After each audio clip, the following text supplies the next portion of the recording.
Hello everyone, welcome to APJ Abdul Kalam education centre. Exam কাছে আসছে, আর এক্সামের জন্য সব থেকে বেশি যেটা ইম্পর্টেন্ট এই মুহূর্তে সেটা হচ্ছে রিভিশন। আর সেই রিভিশন করানোর জন্যই আমরা কিন্তু পলিটি ম্যারাথন ক্লাস নিয়ে তোমাদের সামনে উপস্থিত হয়েছি। পলিটির ম্যারাথন ক্লাসের পার্ট 1 কিন্তু অলরেডি আপলোড হয়ে গেছে। সো যারা দেখোনি আজকের ক্লাসের পরে কাইন্ডলি সেটা দেখে নেবে, তাহলে ইজিলি রিলেট করতে পারবে এবং পলিটির পুরো সিলেবাসটা তোমরা শেষ করতে পারবে। সো ফার্স্ট পার্টে আমরা প্রিএমবেল সম্পর্কে আলোচনা করেছি, তার পাশাপাশি সেখানে article 1 to 4 union and its territory, তারপরে article 5 to 11 citizenship, then article 12 to 35 fundamental right, 36 to 51 DPSP, that means directive principle of the state policy, তাই না? দেন আর্টিকেল 51A সেখানে ফান্ডামেন্টাল ডিউটি। এই সমস্ত টপিক নিয়ে কিন্তু আমরা ফার্স্ট পার্টে আলোচনা করেছি। এর পূর্বের ক্লাসে, আগের ক্লাসে আমরা কিন্তু নেক্সট পার্ট অর্থাৎ প্রেসিডেন্ট অনওয়ার্ডস নিয়ে আলোচনা শুরু করেছিলাম, কিন্তু নেটওয়ার্ক ইস্যু বা টেকনিক্যাল ইস্যুর জন্য ক্লাসটা আমরা পুরোটা কন্টিনিউ করতে পারিনি। সো সেখানেও ক্লাসের দুটো পার্ট রয়েছে, অলরেডি ইউটিউবে রয়েছে, তো তোমরা সেটা দেখে নিতে পারো। সেখানে আমরা প্রেসিডেন্ট সম্পর্কে আলোচনা করেছি, ভাইস প্রেসিডেন্ট, গভর্নর, এই তিনটে টপিক মেন আলোচনা হয়ে গেছে।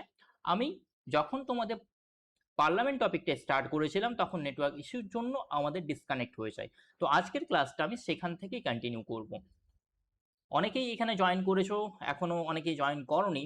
সো কাইন্ডলি বলবো তোমাদেরকে যে তোমাদের যে ফ্রেন্ড সার্কেলের গ্রুপগুলো রয়েছে যারা ক্যালকাটা ইউনিভার্সিটি প্রিপারেশন করতে চায়, কাইন্ডলি তাদের সাথে শেয়ার করে দাও।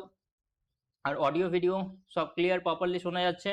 আই থিঙ্ক এটা ক্লিয়ার, কারণ আমি প্রপারলি আজকে চেক করেই বসেছি। ওকে, সো লাস্ট ক্লাস থেকে কারো কোনো ডাউট রয়েছে কি? ঠিক আছে, যদি কারো কোনো ডাউট থাকে কমেন্ট সেকশন ওপেন রয়েছে, কমেন্টের মাধ্যমে জানাবে, আমি চেষ্টা করব যে সেগুলো অ্যাড্রেস করার। তো ওকে, সো এখানে প্রেসিডেন্ট অনওয়ার্ডস স্টার্ট করেছিলাম, প্রেসিডেন্ট সম্পর্কে সমস্ত কিছুই কিন্তু আমরা দেখেছিলাম, তাই না? তো যেহেতু ইউটিউবে ক্লাস রয়েছে তোমরা সেটা ফার্দার দেখে নিতে পারো, যদি বাই চান্স তেমন বড় কিছু ডাউট থেকে যায় সেই ভিডিওটা তোমরা আরেকবার দেখতে পারো। ঠিক আছে, তো আমরা কি কি আলোচনা করে নিয়েছি এখন পর্যন্ত? আমরা প্রেসিডেন্ট করে নিয়েছি, আমরা ভাইস প্রেসিডেন্ট দেখে নিয়েছি, তাই না? এই দুটো হয়ে গেছে। আর স্টেটের ক্ষেত্রে কিন্তু আমরা গভর্নর দেখে নিয়েছি। এতগুলো টপিক কিন্তু আমাদের এখনো বাকি রয়েছে। আমি পার্লামেন্ট টপিকটা স্টার্ট করেছিলাম, কিন্তু সেটা আমি কমপ্লিট করতে পারিনি। যখন সেটা কমপ্লিট হয়নি সেই জন্যই আমরা আজকে পার্লামেন্ট টপিক থেকেই আবার স্টার্ট করব। ওকে,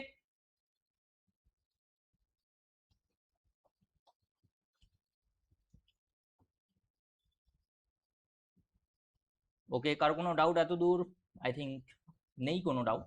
ঠিক আছে, বাই চান্স কমেন্ট সেকশন অনেক সময় পার হয়ে যায় বা কোনো কিছু যদি মিস হয়ে যায়, তাহলে যারা আমার স্টুডেন্ট রয়েছে তারা তো জানোই যে আমাকে পার্সোনালি হোয়াটসঅ্যাপ করবে, আমি সেগুলো অ্যাড্রেস করেই দেবো। ঠিক আছে, সমস্যা নেই।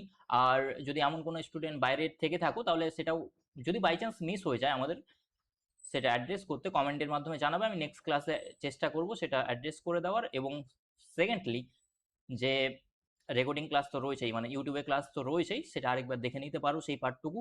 ওকে, সো পার্লামেন্ট, তাই না? আমি যখন তোমাদেরকে লিস্টটা দেখিয়েছিলাম যে ইউনিয়ন, তারপরে রয়েছে আমাদের স্টেট, তাই না?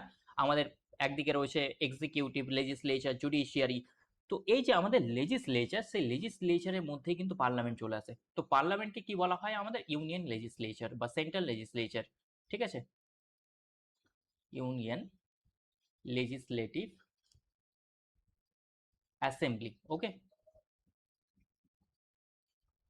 এই যে আমাদের আইন তৈরির যে সভা রয়েছে সেন্টারে, সেটাকেই পার্লামেন্ট বলা হয়। এবার এই যে পার্লামেন্ট, বিভিন্ন দেশের পার্লামেন্ট বা ইউনিয়ন যে লেজিসলেটিভ অ্যাসেম্বলি, সেটা বিভিন্ন নামে পরিচিত। যেমন তোমরা যদি ইউএস এর ক্ষেত্রে দেখতে যাও, সেখানে ইউএস এর যেটা রয়েছে সেটাকে কি বলা হয়? কংগ্রেস বলা হয়, তাই না? ইউএস এর যেটা রয়েছে সেটাকে কি বলা হয়? কংগ্রেস বলা হয়, তাই না? এই ধরনের বিভিন্ন যে দেশগুলো রয়েছে সেগুলো নিজেরা গুগল করে দেখে নেবে, সেখান থেকে কোশ্চেন এসে থাকে। এবার আমি যখন পার্লামেন্ট স্টার্ট মানে ছকটা দেখিয়েছিলাম তখন বলেছিলাম পার্লামেন্টে পার্ট কারা কারা, সেটা আমাদেরকে ফার্স্টলি জানতে হবে। এবার এই যে আমাদের পার্লামেন্ট রয়েছে, এই পার্লামেন্ট সম্পর্কে কত নম্বর আর্টিকেলের মধ্যে মেনশন রয়েছে সেটাও আমাকে দেখতে হবে। তো যদি আর্টিকেলের কথা বলি, তো আর্টিকেল 79 এর মধ্যে পার্লামেন্ট সম্পর্কে মেনশন রয়েছে। সেখানে বলা হয়েছে যে পার্লামেন্টের পার্ট কারা কারা। তাহলে ফার্স্টলি পার্লামেন্টের পার্ট দেখবো কাকে? প্রেসিডেন্টকে, আমাদের যিনি প্রেসিডেন্ট তিনি কিন্তু আমাদের পার্লামেন্টের পার্ট। অলরেডি প্রেসিডেন্ট চ্যাপ্টারে সেটা আমি ডিটেলস ওয়েতে বলেছি যে president is the integral part of the parliament, সেটা আর্টিকেল 79 এর মধ্যেই মেনশন রয়েছে, তাই না? তো সেটা মনে রাখবো। তার পাশাপাশি আর কে, তো আমাদের একটা হাউস পাবো, সেটা হচ্ছে আপার হাউস। আপার হাউসের নাম কি? রাজ্যসভা, তাই না? আরেকটা হাউস পাবো, সেটার নাম হচ্ছে কি? লোকসভা। রাজ্যসভা আর লোকসভা, এই দুটো হাউস আমাদের রয়েছে। রাজ্যসভাকে কি বলা হয়? সেটাকে বলা হয় আপার হাউস, ঠিক আছে। লোকসভাকে কি বলা হয়? এটাকে বলা হয় লোয়ার হাউস। এই নামগুলো মাথায় রাখতে হবে। আর রাজ্যসভাকে কি বলা হয়? এটাকে বলা হয়, আরেকটা নাম রয়েছে, সেটার নাম কাউন্সিল অফ স্টেটস, ঠিক আছে। আর লোকসভাকে কি বলা হয়? হাউস অফ পিপল, ঠিক আছে। এগুলো তো ছিল বেসিক জিনিস। আরেকটা জিনিস এখান থেকে আমাদেরকে জানতে হবে। তো এই তিনটে পার্ট, 1, 2, 3, এই তিনটে সম্পর্কে আমরা জানবো পার্লামেন্ট চ্যাপ্টারে। তার পাশাপাশি আমরা দেখব এই যে আমাদের পার্লামেন্টে বিভিন্ন যে এমপিরা ইলেক্ট হয়ে আসছে, সেখান থেকে আমরা কিভাবে গভর্নমেন্ট ফর্ম করছি, সেখান থেকে প্রাইম মিনিস্টার কিভাবে ফর্ম হচ্ছে, কাউন্সিল অফ মিনিস্টার কিভাবে ফর্ম হচ্ছে, সেই পার্টগুলো আমরা দেখব।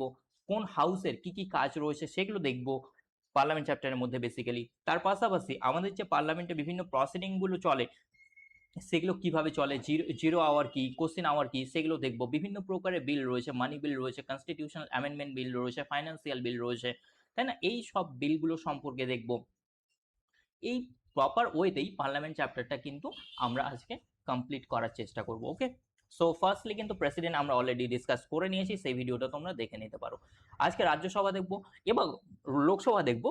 এবার এবার এখানে আমাদের সব থেকে বেশি ইম্পর্টেন্ট যেটা জানতে হবে, সেটা হচ্ছে কি তার কম্বিনেশন, মানে এখানে কতজন সদস্য রয়েছে, কোনটা না কতজন ইলেক্টেড, কতজন নমিনেটেড, এই পার্টগুলো দেখবো। আরেকটা পার্লামেন্ট চ্যাপ্টার থেকে বলে দিই, এই যে কনসেপ্ট অফ পার্লামেন্ট, সেটা যদি বলি যে কোথা থেকে বড় করা হয়েছে, সেটা কিন্তু আমাদের ব্রিটেন থেকে, ঠিক আছে। ব্রিটেন অর ইউকে থেকে বড় করা হয়েছে, এই জিনিসটা মাথায় রাখবে। ইন্ডিয়াতে যে parliamentary form of the government রয়েছে, সেটা কোথা থেকে বড় করা হয়েছে? সেটা ব্রিটেন থেকে বড় করা হয়েছে। এই যে পার্লামেন্টারি সিস্টেম রয়েছে, সেটাকে বাইক্যামেরালিজম বলা হয়, সেটাও মাথায় রাখবে। বাইক্যামেরাল লেজিসলেচারও বলা হয়। বাইক্যামেরাল বলতে মানে হচ্ছে দুটো কক্ষ রয়েছে, দুটো হাউস রয়েছে, সেটাকেই নর্মালি বাইক্যামেরাল বলা হয়, ঠিক আছে। সো এখানে বাইক্যামেরাল মানে একটা রাজ্যসভা রয়েছে আর একটা লোকসভা রয়েছে, সেই জন্য সেন্টারে আমাদের বাইক্যামেরাল রয়েছে। আর কিছু কিছু স্টেটে আমাদের বাইক্যামেরাল রয়েছে। যেমন স্টেটে আমরা জানি কি, যে লেজিসলেটিভ অ্যাসেম্বলি যেটা রয়েছে সেটাকে বিধানসভা বলা হয়, কিন্তু কিছু কিছুতে লেজিসলেটিভ কাউন্সিলও রয়েছে, যেটাকে বিধান পরিষদও বলা হয়। যেমন একটা এক্সাম্পল আমাদের কি, ইউপি, উত্তরপ্রদেশ, ঠিক আছে। আরো 6টা স্টেটে রয়েছে, মানে টোটাল 6টা স্টেটে ইন্ডিয়ার এমএলসি রয়েছে। তো সেটা তোমরা একটু গুগল করে দেখে নিতে পারো, এক্সামের জন্য হয়তো বা কোশ্চেন জিজ্ঞাসা করলেও করতে পারে। এবার আমরা কম্পোজিশনটা দেখে নিই। ফার্স্টলি রাজ্যসভায় যদি টোটাল সিট সংখ্যা বলি, ঠিক আছে, টোটাল সিটের কথা বলি যদি রাজ্যসভাতে, তাহলে সেটা কত? রাজ্যসভার টোটাল সিট সংখ্যা হচ্ছে 250। এবার এই যে 250, এটা ব্রেকডাউন কিভাবে রয়েছে, সেটা হচ্ছে কত, যে 238 প্লাস 12, এটা হচ্ছে অরিজিনাল কম্পোজিশন, ঠিক আছে। এই যে এখানে 238 জন, এরা কারা? এরা হচ্ছে ইলেক্টেড, ঠিক আছে। আর 12 জন এরা কারা? নমিনেটেড, ঠিক আছে। নমিনেটেড কার দ্বারা? Nominated by the president. President তাদেরকে নমিনেট করে। এবার এখন বর্তমানে যদি বলি কারেন্ট পজিশন কি রয়েছে, কারেন্টে কতজন সদস্য রয়েছে রাজ্যসভাতে, তাহলে কারেন্ট টোটাল সিট সংখ্যা যদি বলি, তাহলে কারেন্ট হচ্ছে 245, ঠিক আছে। এবার এই 245 এর মধ্যে যে কম্পোজিশনটা রয়েছে, সেটা কি রয়েছে, যে 233 প্লাস 12। ওকে, আশা করি তোমরা বুঝতে পারলে কারেন্ট কত রয়েছে আর টোটাল সিট সংখ্যা কত। তোমাদের কোশ্চেন টোটাল থেকে জিজ্ঞাসা করে, আর কতজন নমিনেটেড সেটা জিজ্ঞাসা করে। এবার আসি লোকসভাতে। এবার লোকসভার যদি টোটাল সিট সংখ্যা প্রিভিয়াসলির কথা বলি, সেখানে কত ছিল? 552, অর্থাৎ 550 প্লাস 2। ওকে, এইভাবে দেখতে পারি। এই যে 550 জন, এরা কারা? এরা হচ্ছে ইলেক্টেড। ওকে, এরা হচ্ছে ইলেক্টেড। আর এই দুটো সিট, এটা কার জন্য ছিল? এটা ছিল অ্যাংলো ইন্ডিয়ানদের জন্য। কার জন্য? অ্যাংলো ইন্ডিয়ানদের জন্য। এবং এই সিটটা কি ছিল? Nominated, nominated by president. ঠিক আছে, প্রেসিডেন্ট দ্বারা নমিনেটেড। কিন্তু বর্তমানে এই দুটো সিট নেই, এটা একটা অ্যামেন্ডমেন্টের মাধ্যমে চেঞ্জ করে দেওয়া হয়েছে। সেটা কত? 104 constitutional CAA, that means constitutional amendment act, সেটা 2019-এ এসেছিল এবং তার মাধ্যমে এই দুটো সিট সরিয়ে দেওয়া হয়েছে। সো বর্তমানে যদি বলি এই দুটো সিট আর নেই। সো বর্তমানে 550 সিট রয়েছে। কিন্তু এখন যদি আমাদের সদস্য সংখ্যার কথা বলি তাহলে 545 সদস্য সংখ্যা আমাদের রয়েছে। কোথায়? আমাদের লোকসভাতে। সো আশা করি তোমরা বুঝতে পারলে এখানে যে কম্পোজিশনটা রয়েছে সেই কম্পোজিশনটা কি। আমাদের লোকসভাতে সদস্য সংখ্যা কত, রাজ্যসভাতে সদস্য সংখ্যা কত, সেটা আশা করি তোমাদের কাছে ক্লিয়ার, তাই না? এবার আমরা সেই পার্টটুকু বোঝার চেষ্টা করব। সেটা হচ্ছে কি? সেটা হচ্ছে যে আমাদের যে লেজিসলেচার রয়েছে এই লেজিসলেচার থেকে এক্সিকিউটিভ কিভাবে দুটো ইন্টিগ্রেটেড। সো এদিকে লেজিসলেচার রয়েছে বা লেজিসলেটিভ অ্যাসেম্বলি রয়েছে, আর এদিকে কি রয়েছে? এক্সিকিউটিভ। এই দুটো কিভাবে ইন্টিগ্রেটেড? ইন্ডিয়াতে এই দুটো কি ইন্টিগ্রেটেড, ঠিক আছে? এই দুটো কিন্তু আলাদা না। যারাই এক্সিকিউটিভ তারাই কিন্তু লেজিসলেচারের পার্ট। কিন্তু একটা জিনিস আমাদেরকে মাথায় রাখতে হবে, আমরা দুই প্রকারের এক্সিকিউটিভ পাই। একটা কি? একটা হচ্ছে পার্মানেন্ট, একটা হচ্ছে টেম্পোরারি। আরেকটা কি এক্সিকিউটিভ? একটা হচ্ছে পার্মানেন্ট। সো এই যে পার্মানেন্ট, এরা কিন্তু বিভিন্ন গভর্নমেন্ট অফিসার্স, ঠিক আছে? গভর্নমেন্ট, যেমন কি বিভিন্ন যে আইএএস রয়েছে, আইপিএস রয়েছে, ঠিক আছে? তোমাদের ডাব্লিউবিসিএস যে অফিসাররা মানে পিসিএস অফিসাররা যারা হয়ে থাকে তারা বেসিক্যালি পার্মানেন্ট, কারণ তারা একটা নির্দিষ্ট বয়সসীমা পর্যন্ত গভর্নমেন্টের পার্ট থাকবে। কিন্তু টেম্পোরারি কারা? টেম্পোরারি হলো কি, যে আমাদের পিএম, আমাদের কাউন্সিল অফ মিনিস্টার্স, আমাদের সিএম, এরা হচ্ছে টেম্পোরারি। কেন এরা টেম্পোরারি? কারণ যতদিন গভর্নমেন্টে মেজরিটি রয়েছে পার্লামেন্টে, ততদিনই বেসিক্যালি লোকসভাতে বা বিধানসভাতে ততদিনই তারা ক্ষমতায় থাকবে। যদি তাদের মেজরিটি না থাকে তাহলে তারা ক্ষমতায় থাকবে না। সেই জন্য এটা কি? এটা হচ্ছে টেম্পোরারি। ওকে, আর এরা হচ্ছেন পার্মানেন্ট। দুজনে কিন্তু এক্সিকিউটিভের পার্ট। এবার লেজিসলেচার থেকে এক্সিকিউটিভটা কিভাবে আসছে? এবার লেজিসলেচারের দুটো হাউস বললাম, তো এখানে আমাদের সব থেকে বেশি ইম্পর্টেন্ট সেটা হচ্ছে কি? লোকসভা। কারণ রাজ্যসভা হ্যাজ নো রোল। রাজ্যসভার কি কোনো রোল আছে? কোনো রোল নেই। কিন্তু কি করতে? এক্সিকিউটিভ বা গভর্নমেন্ট ফর্ম করতে রাজ্যসভার তেমন কোনো রোল নেই। আমাদের গভর্নমেন্ট ফর্ম করার জন্য কোথায় মেজরিটি প্রয়োজন? লোকসভাতে মেজরিটি প্রয়োজন। মেজরিটি কোথায় প্রয়োজন? আমাদের লোকসভাতে মেজরিটি প্রয়োজন। এবার আমাদের যে একটা জেনারেল ইলেকশন হয়, লোকসভা যে ভোট হয়, তাই না? সেই ভোটে যেই পার্টিটা মেজরিটি পায় তারাই গভর্নমেন্ট ফর্ম করবে। এবার মেজরিটিটা কত? মেজরিটিকে কি বলা হয়? ম্যাজিক ফিগার বলা হয়। সো ম্যাজিক ফিগারটা কত গভর্নমেন্ট ফর্ম করার জন্য? তো আমি কি বললাম, আমাদের টোটাল কতগুলো সিট রয়েছে? বর্তমানে 545 সিট রয়েছে, তাই না? এটাকে নর্মালি যদি আমি 2 দিয়ে ডিভাইড করি আর +1 করি, সেটাই হচ্ছে কি আমাদের ম্যাজিক ফিগার। তো বর্তমানে ম্যাজিক ফিগার কত? More than 272। যার 272টা সিট আসবে, 272 এর বেশি, মানে এই সিট নাম্বার বা এর বেশি সিট আসবে, তারাই কি করবে? গভর্নমেন্ট ফর্ম করবে এখন বর্তমান আসন সংখ্যা অনুযায়ী, ঠিক আছে? এবার এখন বর্তমানে বিজেপির গভর্নমেন্ট রয়েছে, তারা কোয়ালিশন গভর্নমেন্ট ফর্ম করে, মানে এনডিএর গভর্নমেন্ট রয়েছে, তারা বেসিক্যালি এই নাম্বারটা গেইন করতে পেরেছে, মেজরিটি দ্বারা প্রুভ করতে পেরেছে। এবার গভর্নমেন্টটা ফর্ম হয় বেসিক্যালি কিভাবে? যখন আমাদের জেনারেল ইলেকশন হয়ে গেল, জেনারেল ইলেকশনের রেজাল্ট ডিক্লেয়ার হয়ে গেল, রেজাল্ট ডিক্লেয়ারের পরে আমরা দেখবো যে যেই পার্টি বা কোয়ালিশন এই নাম্বারটা গেইন করতে পারছে, এই নাম্বারটা পেয়ে যাচ্ছে, তাদের ক্ষেত্রে কি হবে? Just a minute, yes, okay. So তাদের ক্ষেত্রে এই যে পার্টি বা কোয়ালিশন এই নাম্বারটা পেয়ে যাবে, তারা কি করবে? তারা কার কাছে যাবে? ফার্স্টলি প্রেসিডেন্ট, তারা প্রেসিডেন্টের কাছে যাবে। প্রেসিডেন্টকে গিয়ে কি বলবে? যে তারা গভর্নমেন্ট ফর্ম করতে চায়, তারা গভর্নমেন্ট গঠন করতে চায়, ঠিক আছে? যখন প্রেসিডেন্ট দেখবে যে ইয়েস তাদের কাছে এই ম্যাজিক নাম্বারটা রয়েছে, তারা মানে গভর্নমেন্ট ফর্ম করার জন্য এলিজিবল, সো তারা কি করবে? এই মুহূর্তে অবস্থায় প্রেসিডেন্ট তাদেরকে অ্যালাউ করবে গভর্নমেন্ট ফর্ম করার জন্য। এবং যেই পার্টিটা মেজরিটি পেয়েছে বা যেই কোয়ালিশনটা মেজরিটি পেয়েছে তাদের মধ্যে থেকে একজন কি করবে? তারা লিডার চুজ করবে, তারা একজন লিডার চুজ করবে, ঠিক আছে? যখন তারা লিডার চুজ করলো, এই লিডারই কি, মানে এই লিডার হচ্ছেন তাদের পিএম, একজনকে তারা পিএম নমিনেট করলো। এই পিএম এর নামটা রিকমেন্ড করা হবে প্রেসিডেন্টকে, এবং প্রেসিডেন্ট পিএম কে কি প্রদান করবে? ওথ প্রদান করবে। ওকে, যখন পিএম ইলেক্ট হয়ে গেল, পিএম এ ওথ হয়ে গেল, এবার পিএম কি করবে? একটা কাউন্সিল অফ মিনিস্টারের নেম সাজেস্ট করবে, কাকে? সেটাও করবে প্রেসিডেন্টকে, এবং প্রেসিডেন্ট তারপরে বাকি যে মিনিস্টাররা রয়েছে তাদেরকে কি করবে, তাদেরকে অ্যাপয়েন্ট করবে। এইভাবে যে দেখবো আমরা পিএম এর সিলেক্ট হচ্ছে এবং কাউন্সিল অফ মিনিস্টারও সিলেক্ট হচ্ছে কোথা থেকে, এই যে যেই পার্টিটা আমাদের লোকসভাতে মেজরিটি পেয়েছে সেখান থেকে, এবং তারাই টেম্পোরারি এক্সিকিউটিভ বা এক্সিকিউটিভের পার্ট হচ্ছে এবং আমাদের কি করছে, রুল করছে। আশা করি বুঝতে পারলে যে দুটো কিভাবে ইন্টিগ্রেটেড। এবার এখান থেকে একটা জিনিস মনে রাখতে হবে যে বাই চান্স কেউ যদি রাজ্যসভার সদস্য হয় তাহলে কি সে মিনিস্টার হতে পারবে বা পিএম হতে পারবে? অবভিয়াসলি রাজ্যসভার যদি কেউ সদস্য থেকে থাকে তাহলেও কিন্তু সে পিএমও হতে পারবে বা যে কোনো মিনিস্টার হতে পারবে। এক্সাম্পল যদি বলি, এর আগের যিনি প্রাইম মিনিস্টার ছিলেন, আমাদের former prime minister doctor Manmohan Singh যিনি ছিলেন, তিনি কিন্তু রাজ্যসভা থেকেই এমপি ছিলেন এবং তিনি আমাদের প্রাইম মিনিস্টার ছিলেন। ঠিক একইভাবে বর্তমানে যদি এক্সাম্পল দিই, আমাদের যেমন রয়েছে এক্সটার্নাল অ্যাফেয়ার্স মিনিস্টার বা ফরেন মিনিস্টার যদি বলি, কে রয়েছে নিশ্চয়ই তোমরা জানো, তাই না? এস জয়শঙ্কর। আমাদের যিনি ফাইন্যান্স মিনিস্টার রয়েছেন নির্মলা সীতারামন, তারা দুজনে কিন্তু রাজ্যসভার এমপি, কিন্তু তারা কাউন্সিল অফ মিনিস্টার্স। ওকে, তাহলে এই কোশ্চেনে আনসার পেয়ে গেলাম। এবার একটা জিনিস মাথায় রাখবে যে রাজ্যসভাতে যদি মেজরিটি থাকে তাহলে কিন্তু গভর্নমেন্ট ফর্ম করতে পারবে না। গভর্নমেন্ট ফর্ম করার জন্য মেজরিটি লোকসভাতেই প্রয়োজন, ঠিক আছে? কিন্তু কেউ যদি রাজ্যসভার সদস্য হয় তাহলে কিন্তু সে এমপি বা কাউন্সিল অফ মিনিস্টার্স হতে পারে। আরেকটা জিনিস, কেউ যদি বাই চান্স এমপি না থাকে তাহলে কি সে কোনো পিএম বা কাউন্সিল অফ মিনিস্টার হতে পারে? হ্যাঁ, সেটারও অ্যান্সার হচ্ছে ইয়েস, সে হতে পারে, কিন্তু তার ক্ষেত্রে ক্রাইটেরিয়া হলো কি, উইদিন 6 মান্থ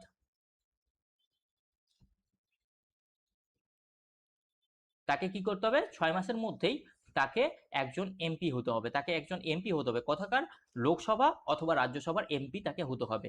এবার অনেক ক্ষেত্রেই আমরা দেখি যে যে সমস্ত সিটে কোনো এমপি মানে কোনো একজন প্রার্থী দুই জায়গা থেকে ইলেকশন লড়েছেন, তাহলে এক জায়গা থেকে তাকে কি করতে হয়, রেজিগনেশন দিতে হয়, তাই না? তাহলে যেই জায়গা থেকে তিনি রিজাইন করবেন সেখানে আবার বাই ইলেকশন হবে, সেখানে সে দাঁড়াতে পারে, অথবা রাজ্যসভায় কোনো স্টেট থেকে সে এমপি হিসাবে ইলেক্ট হয়ে আসতে পারে। যেভাবেই হোক না কেন উইদিন 6 মান্থ তাকে এমপি হতে হবে, অর্থাৎ মেম্বার অফ পার্লামেন্টের সদস্যতা গ্রহণ করতে হবে। তাহলেই সে যে পিএম বা সিওএম মানে কাউন্সিল অফ মিনিস্টার্স হয়েছে, তাহলে সেই পদটা থাকবে। যদি 6 মাসের মধ্যে সেটা প্রুভ করতে না পারে তাহলে কিন্তু তাকে কি করতে হবে, আবার রিজাইন করতে হবে। সো আশা করি তোমরা, তোমাদের মনের মধ্যে যত ধরনের ডাউট ছিল পার্লামেন্ট থেকে ক্লিয়ার। এটা ছিল পার্লামেন্টের একটা বেসিক পার্ট।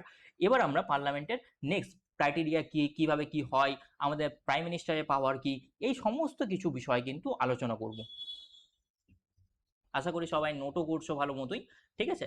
আর যারা নোট করছো না তাদেরকে বলবো যে এক্সামের আগে পারলে এই ক্লাসগুলো বারবার দেখার চেষ্টা করবে। ওকে, ব্রিটেন, হ্যাঁ, সবকিছুই আশা করি আই থিঙ্ক বলে দিয়েছি। Hours of the people.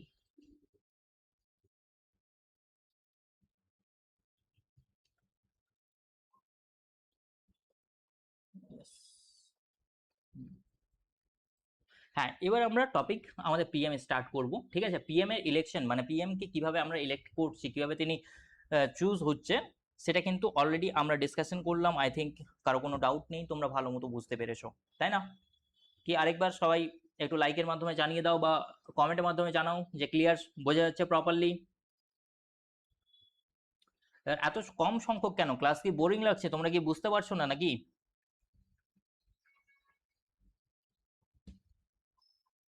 Okay, so prime minister সম্পর্কে দেখবো। প্রাইম মিনিস্টার কি বেসিক্যালি, এটা সম্পর্কে কিন্তু অলরেডি আমরা আমাদের যে প্রিএমবেল টপিক সেখানে দেখেছিলাম যে ইন্ডিয়াতে Republican form of the government রয়েছে। রিপাবলিকে কি বলেছিলাম যে হেড অফ দ্য স্টেট আলাদা হবে, head of the government of আলাদা হবে।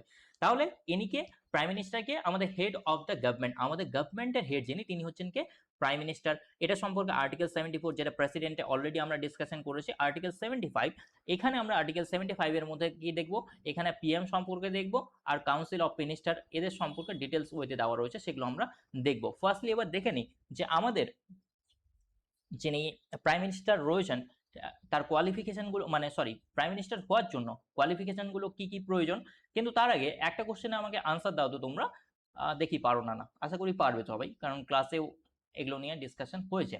তো প্রাইম মিনিস্টার হওয়ার জন্য তার বয়স সীমা কত প্রয়োজন, সর্বনিম্ন বয়স সীমা কত হওয়া প্রয়োজন প্রাইম মিনিস্টার হওয়ার জন্য? আরে ড্যাম, অলরেডি লেখাই রয়েছে, দেখো আমাদের লোকসভা সদস্য হওয়ার জন্য 25 বছর প্রয়োজন, ঠিক আছে? তাহলে যে লোকসভার সদস্য হয়ে যাবে সে তো প্রাইম মিনিস্টার হতেই পারে, তাহলে সর্বনিম্ন 25 বছর বয়স সীমা প্রয়োজন। সিটিজেন অফ ইন্ডিয়া, এটা তো অলরেডি বলে দিয়েছি তোমাদেরকে, যে কোনো মানে সব জায়গায় এটা অ্যাপ্লিকেবল। আর কি অফিস অফ প্রফিট হোল্ড করতে পারবে না, অফিস ওপস মানে হচ্ছে অফিস অফ প্রফিট, ঠিক আছে। এবার ওথ টেকিং সিরেমনি, তো আমাদের যিনি প্রাইম মিনিস্টার তিনি দুটো ওথ নেন, একটা হচ্ছে কি ওথ অফ দ্য অফিস আর একটা হচ্ছে ওথ অফ দ্য সিক্রেসি, ঠিক আছে। তিনি যেহেতু কাউন্সিল অফ মিনিস্টার্সেরও হেড, তাই না, ক্যাবিনেটের হেড, তিনি প্রাইম মিনিস্টার, সেই জন্য তেনাকে দুটো ওথ নিতে হয়। একটা ওথ বলা হয় oath of the office, as a PM তিনি ওথ নেন, আরেকটা হচ্ছে ওথ অফ সিক্রেসি, বাকি যে সমস্ত মিনিস্টারের কাজকর্ম সমস্ত কিছু তিনি পর্যালোচনা করেন। নর্মালি এইভাবেই মনে রাখো যে সেটাকে ওথ অফ সিক্রেসি বলা হয়। এইভাবে দুটো ওথ তিনি প্রদান নিয়ে থাকেন, ঠিক আছে। আর ওথ কে প্রদান করে থাকে প্রাইম মিনিস্টারকে? প্রেসিডেন্ট।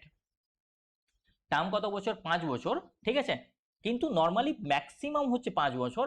আর কি, যে till the pleasure of president, till the pleasure of president মানে হলো এখানে যতদিন কি থাকবে তাদের মেজরিটি থাকবে, যতদিন মেজরিটি থাকবে ততদিনই কিন্তু প্রাইম মিনিস্টার কি করবে, তার টেনিউর থাকবে। এই যে 5 ইয়ার্স টার্ম, এটা কিন্তু নট ফিক্সড, এটা কিন্তু ফিক্সড না, ঠিক আছে, এটা ফিক্স না। যতদিন তাদের লোকসভাতে মেজরিটিটা কোথায় লোকসভাতে থাকবে ততদিনই কিন্তু প্রাইম মিনিস্টার থাকবেন।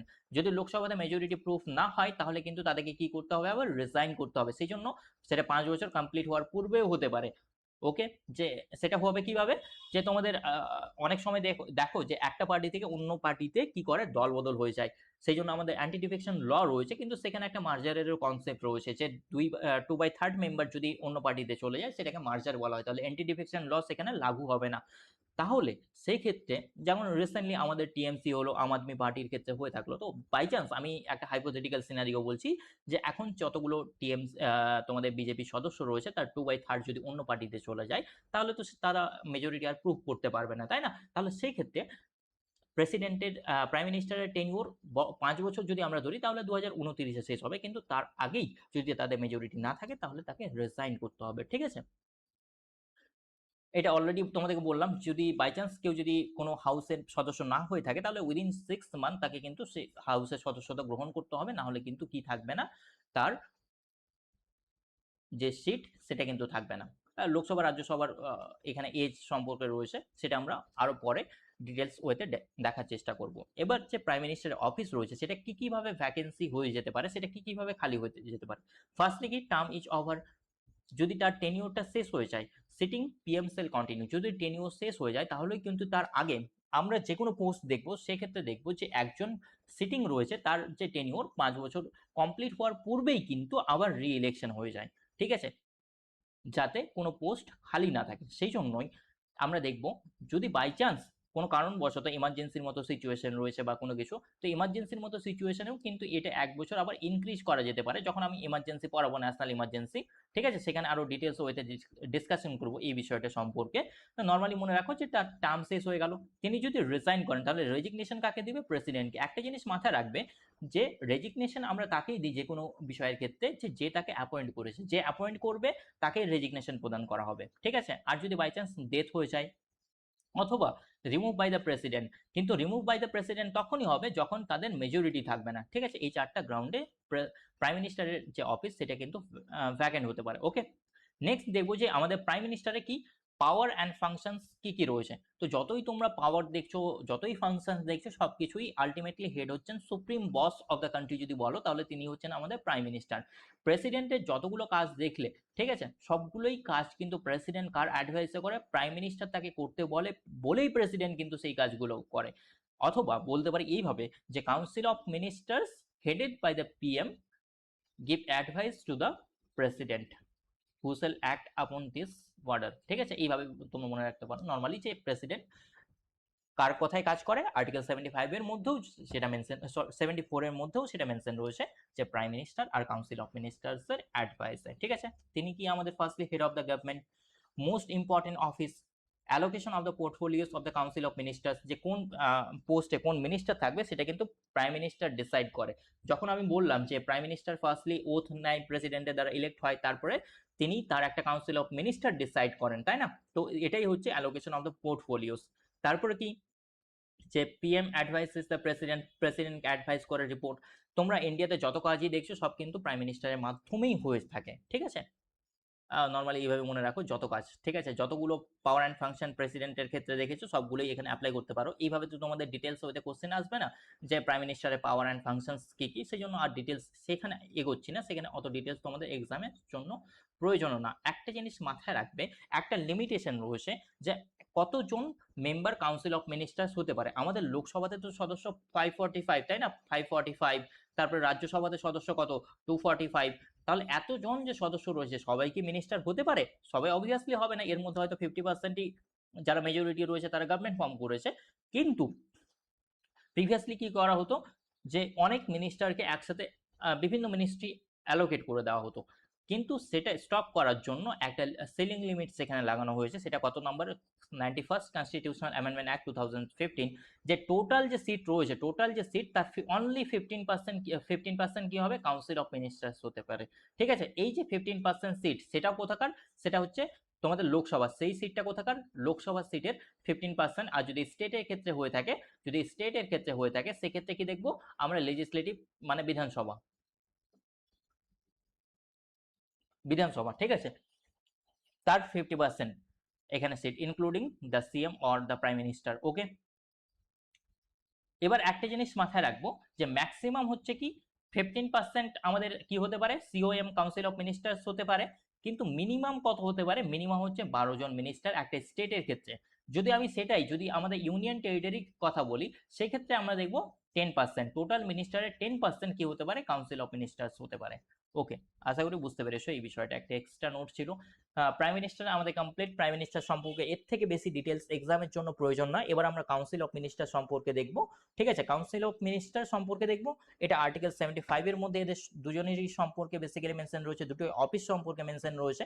ঠিক আছে, এবার একটা জিনিস তোমাদের এক্সামে খুব বেশি কাউন্সিল অফ মিনিস্টার থেকে কোশ্চেনটা এসে থাকে, সেটা হচ্ছে কি কালেকটিভ রেসপন্সিবিলিটি। ঠিক আছে, তো কালেকটিভ রেসপন্সিবিলিটি টু হোম, তারা কাউন্সিল অফ মিনিস্টার যারা রয়েছেন তারা কার কাছে কালেকটিভলি রেসপন্সিবল, বেসিক্যালি তারা লোকসভার কাছে কালেকটিভলি রেসপন্সিবল। এই জন্যই তারা কোথা থেকে চুজ হয়ে আসে, তারা লোকসভারই পার্ট, তাই না, তারা এমপি, কোথাকার এমপি, লোকসভার এমপি, লোকসভা থেকে চুজ হয়ে আসে। সেই জন্যই এটা অ্যাকাউন্টেবিলিটি প্রদান করার জন্যই এই কালেকটিভ রেসপন্সিবিলিটি রাখা হয়েছে, যে তারা লোকসভার কাছে কি, যে কালেকটিভলি রেসপন্সিবল, যে সবাই একসাথে কার কাছে রেসপন্সিবল, লোকসভার কাছে জবাবদিহি তাদেরকে করতে হবে। যদি বাই চান্স তোমাদের এক্সামে অপশন লোকসভা না থাকে তাহলে পার্লামেন্ট চুজ করবে, লোকসভা না থাকলে পার্লামেন্ট চুজ করবে। ঠিক আছে, এই দুটোই অপশন থেকে থাকে। বাই চান্স লোকসভা আর পার্লামেন্ট দুটোই অপশন রয়েছে, তাহলে তোমরা লোকসভা চুজ করবে, কারণ এটা বেশি অ্যাপ্রোপ্রিয়েট। লোকসভা না থাকলে পার্লামেন্ট চুজ করবে, ঠিক আছে, কিন্তু রাজ্যসভা চুজ করবে না কোনো মতেই, কারণ রাজ্যসভা সেটা না। ওকে, এবার কাউন্সিল অফ মিনিস্টার সম্পর্কে বলা হয় কি, they sink together and they swim together, তারা একসাথে ডুবে যায়, একসাথে সাঁতার কাটে। এটার মিনিং বেসিক্যালি কি হলো, যে বাই চান্স এমন যদি হয় যে কোনো একজন মিনিস্টারের বিরুদ্ধে কোনো একটা কারাপশন চার্জ, সেটা হাউসে যদি প্রুফ হয়ে যায়, তাহলে পুরোই যে কাউন্সিল অফ মিনিস্টার তাদেরকে সবাইকে রিজাইন করতে হবে। এটাই বেসিক্যালি কালেক্টিভলি রেসপন্সিবল, এই বিষয়টাই, সেই জন্যই বলা হয় they are sink together and swim together. ঠিক আছে, ওকে, এবার আমরা দেখবো যে কাউন্সিল অফ মিনিস্টার্স কত প্রকারের হয়ে থাকে। আমি খুব বেশি ডিটেলস ওয়েতে এই পার্টগুলো পড়াচ্ছি না, এই জন্যই কারণ এই পার্টগুলো থেকে যেখান থেকে কোশ্চেন আসার সম্ভাবনা এক্সামে, সেখান থেকেই সেই পার্টগুলোই তোমাদেরকে বলছি, বেশি ডিটেলস ওয়েতে গিয়ে মানে লাভ নেই। এবার এখানে আমরা 3 প্রকারের মিনিস্টার দেখে থাকি, সেন্ট্রাল লেভেলে বা স্টেট লেভেলেও এই ডিভিশনটা অ্যাপ্লিকেবল। এবার এই যে পার্টটা এখানে 3 প্রকারের মিনিস্টার দেখছো, এটা কিন্তু কনস্টিটিউশনে বা কোথাও এই প্রকার ডিভিশনটা নেই। ঠিক আছে, এটা আমরা বোঝার পার্সপেক্টিভে করে থাকি। একটা ফার্স্ট সব থেকে মোস্ট ইম্পর্টেন্ট একটা মিনিস্টার আমরা দেখে থাকি, সেটা হচ্ছে ক্যাবিনেট মিনিস্টার। ঠিক আছে, এরা হচ্ছে কি মোস্ট ইম্পর্টেন্ট। ঠিক আছে, এরা মোস্ট ইম্পর্টেন্ট মিনিস্টার। এরা হচ্ছে রুলিং পার্টি যারা গভর্নমেন্ট ফর্ম করে তাদের মধ্যে প্রধান যে সমস্ত ব্যক্তিত্ব, তারা ক্যাবিনেট মিনিস্টার বেসিক্যালি হয়ে থাকে। ক্যাবিনেট মিনিস্টারের মধ্যে কারা করে চলে আসে, ministry of finance, defence, foreign affairs, তাই না, মিনিস্ট্রি অফ, এই এই বিষয়গুলোই বেসিক্যালি তোমাদের কোথায়, ক্যাবিনেট মিনিস্টারের মধ্যে চলে আসে। ওকে, দেন আমরা দেখবো minister of states, independent charges আর মিনিস্টার অফ স্টেটস নর্মালি হয়ে থাকে, দুটো তোমরা ডিভাইডও করতে পারো। এবার কোনো একটা পার্টিকুলার বিষয় যদি কোনো একটা মিনিস্ট্রি কাউকে দেওয়া হয়, ছোটখাটো বিষয়, তাদেরকে বলা হয় বেসিক্যালি মিনিস্ট্রি অফ স্টেটস। ঠিক আছে, আর ইন্ডিপেন্ডেন্ট চার্জেস মানে কোনো একটা মিনিস্ট্রি সে কমপ্লিটলি আলাদা, কারো কোনো একটা মিনিস্ট্রির সাবঅর্ডিনেট হিসাবে নেই। ঠিক আছে, আর ডেপুটি মিনিস্ট্রি মানে হলো যে সে হয়তো ক্যাবিনেট মিনিস্ট্রি বা মিনিস্ট্রি অফ স্টেটস এর সাথে কাজ করবে, তার পার্টিকুলারলি কোনো মিনিস্ট্রি নেই, সে সেই মিনিস্ট্রির মধ্যেই অ্যাজ এ সাব মিনিস্টার হিসাবে কাজ করবে তাদেরকে হেল্প করার জন্য। কারণ একটা মিনিস্ট্রির মধ্যে অনেকগুলো ডিপার্টমেন্ট থাকে, তাই না? তো ডেপুটি মিনিস্ট্রি পার্টিকুলারলি ছোট একটা কোনো মিনিস্ট্রি তাকে দেওয়া হলো সেটা দেখার জন্য। এইভাবে এখানে আরেকটা কনসেপ্ট পাবো আমরা, কি সেটা হচ্ছে কিচেন ক্যাবিনেট। এই যে আমাদের ক্যাবিনেট রয়েছে, এই ক্যাবিনেটের মধ্যে থেকেও 2 থেকে 3 জন খুব বেশি, 2 থেকে 3 জন মোস্ট ইম্পর্টেন্ট, ঠিক আছে, এরা ভিভিআইপি, ঠিক আছে, পার্সোনালিটি, মানে খুব বেশি ইম্পর্টেন্ট পোস্ট হোল্ড করে গভর্নমেন্টের মধ্যে, এমন 2 থেকে 3 জন ব্যক্তিকে নিয়ে একটা ছোট ক্যাবিনেট গঠন হয় উইথ পিএম। সবগুলোতেই হেড কে থাকবে, সবগুলোতে ক্যাবিনেটেরও হেড কে করে, পিএম করবে, ঠিক আছে, কিচেন ক্যাবিনেটেরও হেড করবে কি পিএম, ঠিক আছে। সো এই কিচেন ক্যাবিনেট ফার্স্টলি কি করে, ডিসিশন টেকিং করে, তারপর সেটা ক্যাবিনেটের কাছে যায় এবং ফার্দার তারপরে সেটা পার্লামেন্টে উত্থাপন করে, লোকসভা বা রাজ্যসভাতে হোক, ঠিক আছে। তো কিচেন ক্যাবিনেট আশা করি বুঝতে পারলে। আর কি, যে ministers can participate in the proceeding of both the houses, যারা মিনিস্টার হবে তারা, একজন লোকসভা সদস্য সে ধরে নাও মন্ত্রী, কিন্তু সে রাজ্যসভার যে প্রসিডিং হবে সেখানেও পার্টিসিপেট করতে পারবে, বা রাজ্যসভার যে সদস্য সে মন্ত্রী সে লোকসভাতেও পার্টিসিপেট করতে পারবে, কিন্তু তারা যে হাউসের সদস্য সেই হাউসেই শুধুমাত্র ভোট দিতে পারবে, অন্য হাউসে পার্টিসিপেট করলেও সেখানে তারা কি করতে পারবে না, ভোট দিতে পারবে না। ওকে, এইটুকুটাই মনে রাখবে এখান থেকে। নেক্সট, পিএম কে বলা হয় কি লিডার অফ দ্য হাউস, ঠিক আছে, পিএম কে কি বলা হয় লিডার অফ দ্য হাউস। ওকে, কিন্তু এখানে একটা জিনিস মনে রাখার, যে পিএম, ধরে নাও আমাদের বর্তমানে যিনি নরেন্দ্র মোদী পিএম রয়েছেন তিনি আমাদের লোকসভার সদস্য, তাই না? এবার লোকসভার সদস্য, তাহলে তিনি লোকসভার হচ্ছে লিডার অফ দ্য হাউস। এবার আরেকটা পোস্ট থাকে লিডার অফ অপোজিশন, তাই না? তো লিডার অফ হাউস আমাদের যিনি পিএম থাকেন তিনি হয়ে থাকেন, ঠিক আছে। এবার পিএম যদি লোকসভা থেকে থাকে তাহলে লোকসভার লিডার অফ হাউস পিএম হয়ে যাবে, বাই চান্স পিএম যদি রাজ্যসভা থেকে থাকে তাহলে সে রাজ্যসভা লিডার অফ হাউস হয়ে যাবে। এবার যে হাউস থেকে এখন বর্তমানে লিডার অফ হাউস আমাদের পিএম রয়েছেন যেহেতু লোকসভা থেকে, তাহলে রাজ্যসভা থেকে এই পিএম কি করবেন, একজন মিনিস্টারকে লিডার অফ হাউস কি করবেন, অ্যাপয়েন্ট করবেন। ওকে, জাস্ট এখানে এই পার্টটুকুই মেনশন রয়েছে। এবার নেক্সট আমরা দেখব একটা ছোট্ট পার্ট, সেটাও কি, সেটা হচ্ছে অ্যাটর্নি জেনারেল সম্পর্কে, ঠিক আছে। এখানে আমাদের তোমাদের পিএম কাউন্সিল অফ মিনিস্টার এখানেই এন্ড হলো, এবং পার্লামেন্টেরও যে বেসিক বিষয়টা সেখানেও কিন্তু আমি এন্ড করে দিয়েছি। এবার প্রসিডিং গুলো একটু পরেই আমরা আলোচনা করব। এখানে তোমরা সেম, আমাদের যেহেতু ফেডারেল স্ট্রাকচার রয়েছে, তাহলে প্রাইম মিনিস্টারের যা কাজ, সিএম এর কাজ সেম, সেটা স্টেট লেভেলে, ঠিক আছে, গভর্নর তো অলরেডি করিয়ে দিয়েছে তোমাদের, এবং আমাদের যে লোকসভার কাজ সেম কাজ কিন্তু আমাদের বিধানসভার, ঠিক আছে। এবার এতগুলো বিধানসভা রয়েছে, কার কত নাম্বার কি কম্পোজিশন সেগুলো মনে রাখতে হবে না, জাস্ট কাজগুলো। এবং একটা বিধানসভা থেকে আমরা কিভাবে মুখ্যমন্ত্রীকে চুজ করছি সেটা সেম যেভাবে লোকসভা থেকে আমরা প্রধানমন্ত্রীকে চুজ করছি, ঠিক আছে। এবার অ্যাটর্নি জেনারেল সম্পর্কে দেখি, এটা আর্টিকেল 76 এর মধ্যে মেনশন রয়েছে। এই আর্টিকেলটা মনে রাখবে যে কত নম্বর আর্টিকেলের মধ্যে মেনশন রয়েছে, ইনি কে highest law officer of a country, কোন একটা দেশের হাইয়েস্ট যে ল অফিসার সেটা হচ্ছেন কে, আমাদের অ্যাটর্নি জেনারেল। আর স্টেটের ক্ষেত্রে যেটা অ্যাটর্নি জেনারেল এজি ছিল সেটাকে অ্যাডভোকেট জেনারেল বলা হয়, সেটা আমরা ডিটেলস মানে পরে দেখবো আবার, ঠিক আছে। মানে অ্যাটর্নি জেনারেল সেন্ট্রাল লেভেলের যা কাজ, স্টেট লেভেলে অ্যাডভোকেট জেনারেল সেম কাজ, ঠিক আছে। এনাকে অ্যাপয়েন্ট করবেন কে, প্রেসিডেন্ট, এনাকে অ্যাপয়েন্ট করবেন কে, প্রেসিডেন্ট। এনার অ্যাটর্নি জেনারেল হওয়ার জন্য কোয়ালিফিকেশন কি প্রয়োজন, same as the supreme court জাজ। সুপ্রিম কোর্ট জাজ হওয়ার জন্য যে সমস্ত কোয়ালিফিকেশন প্রয়োজন, অ্যাটর্নি জেনারেল হওয়ার জন্য সেম কোয়ালিফিকেশন প্রয়োজন। এবার সুপ্রিম কোর্ট জাজ হওয়ার জন্য কোয়ালিফিকেশনগুলো কি কি প্রয়োজন সেটা যখন সুপ্রিম কোর্ট চ্যাপ্টার আমি পড়াবো তখন সেখানে আরো ডিটেলস ওইতে তোমাদের ডিসকাশন করবো। যে ফার্স্টলি আমাদের কমন পয়েন্ট কি, যে সিটিজেন অফ ইন্ডিয়া হতে হবে, তাই না? তাকে 5 বছর কোনো স্টেট হাইকোর্টে, মানে বেসিক্যালি তার 5 বছর কোনো হাইকোর্টে অ্যাজ এ জাজ তাকে সার্ভ করতে হবে। তাছাড়া 10 বছর তাকে অ্যাজ এ অ্যাডভোকেট কোনো হাইকোর্টে কাজ করতে হবে, অথবা প্রেসিডেন্টের চোখে সে যদি একজন কি হন, যে এমিনেন্ট জুরিস্ট। তাহলে এই 4টা গ্রাউন্ডে বেসিক্যালি কেউ সুপ্রিম কোর্ট জাজ হতে পারে। তাহলে সেটা আরো ডিটেলস ওয়েতে আমি এখানে লিখাচ্ছি না, কিন্তু যখন আমি সুপ্রিম কোর্ট পড়াবো তখন জাজেসদের কোয়ালিফিকেশন কি হওয়া প্রয়োজন সেটা আলোচনা করব। নর্মালি মাথায় রাখবে যে অ্যাটর্নি জেনারেল হওয়ার জন্য কি প্রয়োজন, যে qualification same as the supreme court জাজ, ঠিক আছে। এখানে এইটুকুটা মনে রাখবে। এবার বেসিক্যালি অ্যাটর্নি জেনারেল বিষয়টা কি তোমরা হয়তো বুঝতে পারলে না। এবার দেখো, অনেক ক্ষেত্রে কি হয়ে থাকে, যে গভর্নমেন্টের বিরুদ্ধে বা গভর্নমেন্ট যে সমস্ত অফিস তার বিরুদ্ধে কিন্তু কেস হয়ে থাকে, তাই না? একটা পার্টি ধরে নাও কোনো ইন্ডিভিজুয়াল বা কোনো অর্গানাইজেশন তারা স্টেটের বিরুদ্ধে, গভর্নমেন্টের বিরুদ্ধে কেস করেছে, তাহলে গভর্নমেন্টকে রিপ্রেজেন্ট করবে এটাকে কোর্টে, তাই না? গভর্নমেন্টেরও তো কাউকে রিপ্রেজেন্টেশন সেখানে করা প্রয়োজন, নাহলে কেস তো হেরে যাবে, তাই না? তাহলে গভর্নমেন্টের হয়ে যে অফিসাররা সেখানে পার্টিসিপেট করে সেটাই হচ্ছে বেসিক্যালি অ্যাটর্নি জেনারেল। সেই জন্য এনাকে highest law officer of the country বলা হয়।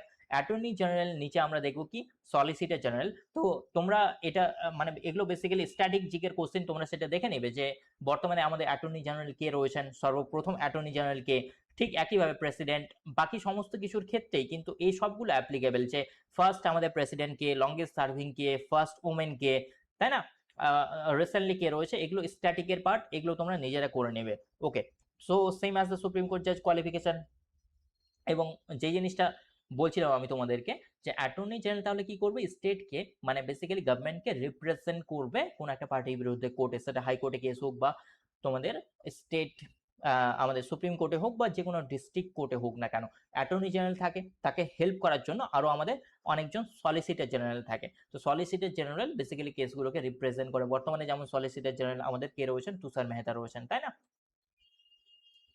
তো হ্যাঁ, এই পার্টগুলো ইম্পর্টেন্ট। এবার এখান থেকে আরেকটা জিনিস ইম্পর্টেন্ট, যেখানে মানে অ্যাটর্নি জেনারেল থেকে যেখানে তোমাদের কোশ্চেন এসে থাকে যে attorney general can participate in the parliament, সে পার্লামেন্টে কিন্তু প্রসিডিং এ পার্টিসিপেট করতে পারে কিন্তু can not vote.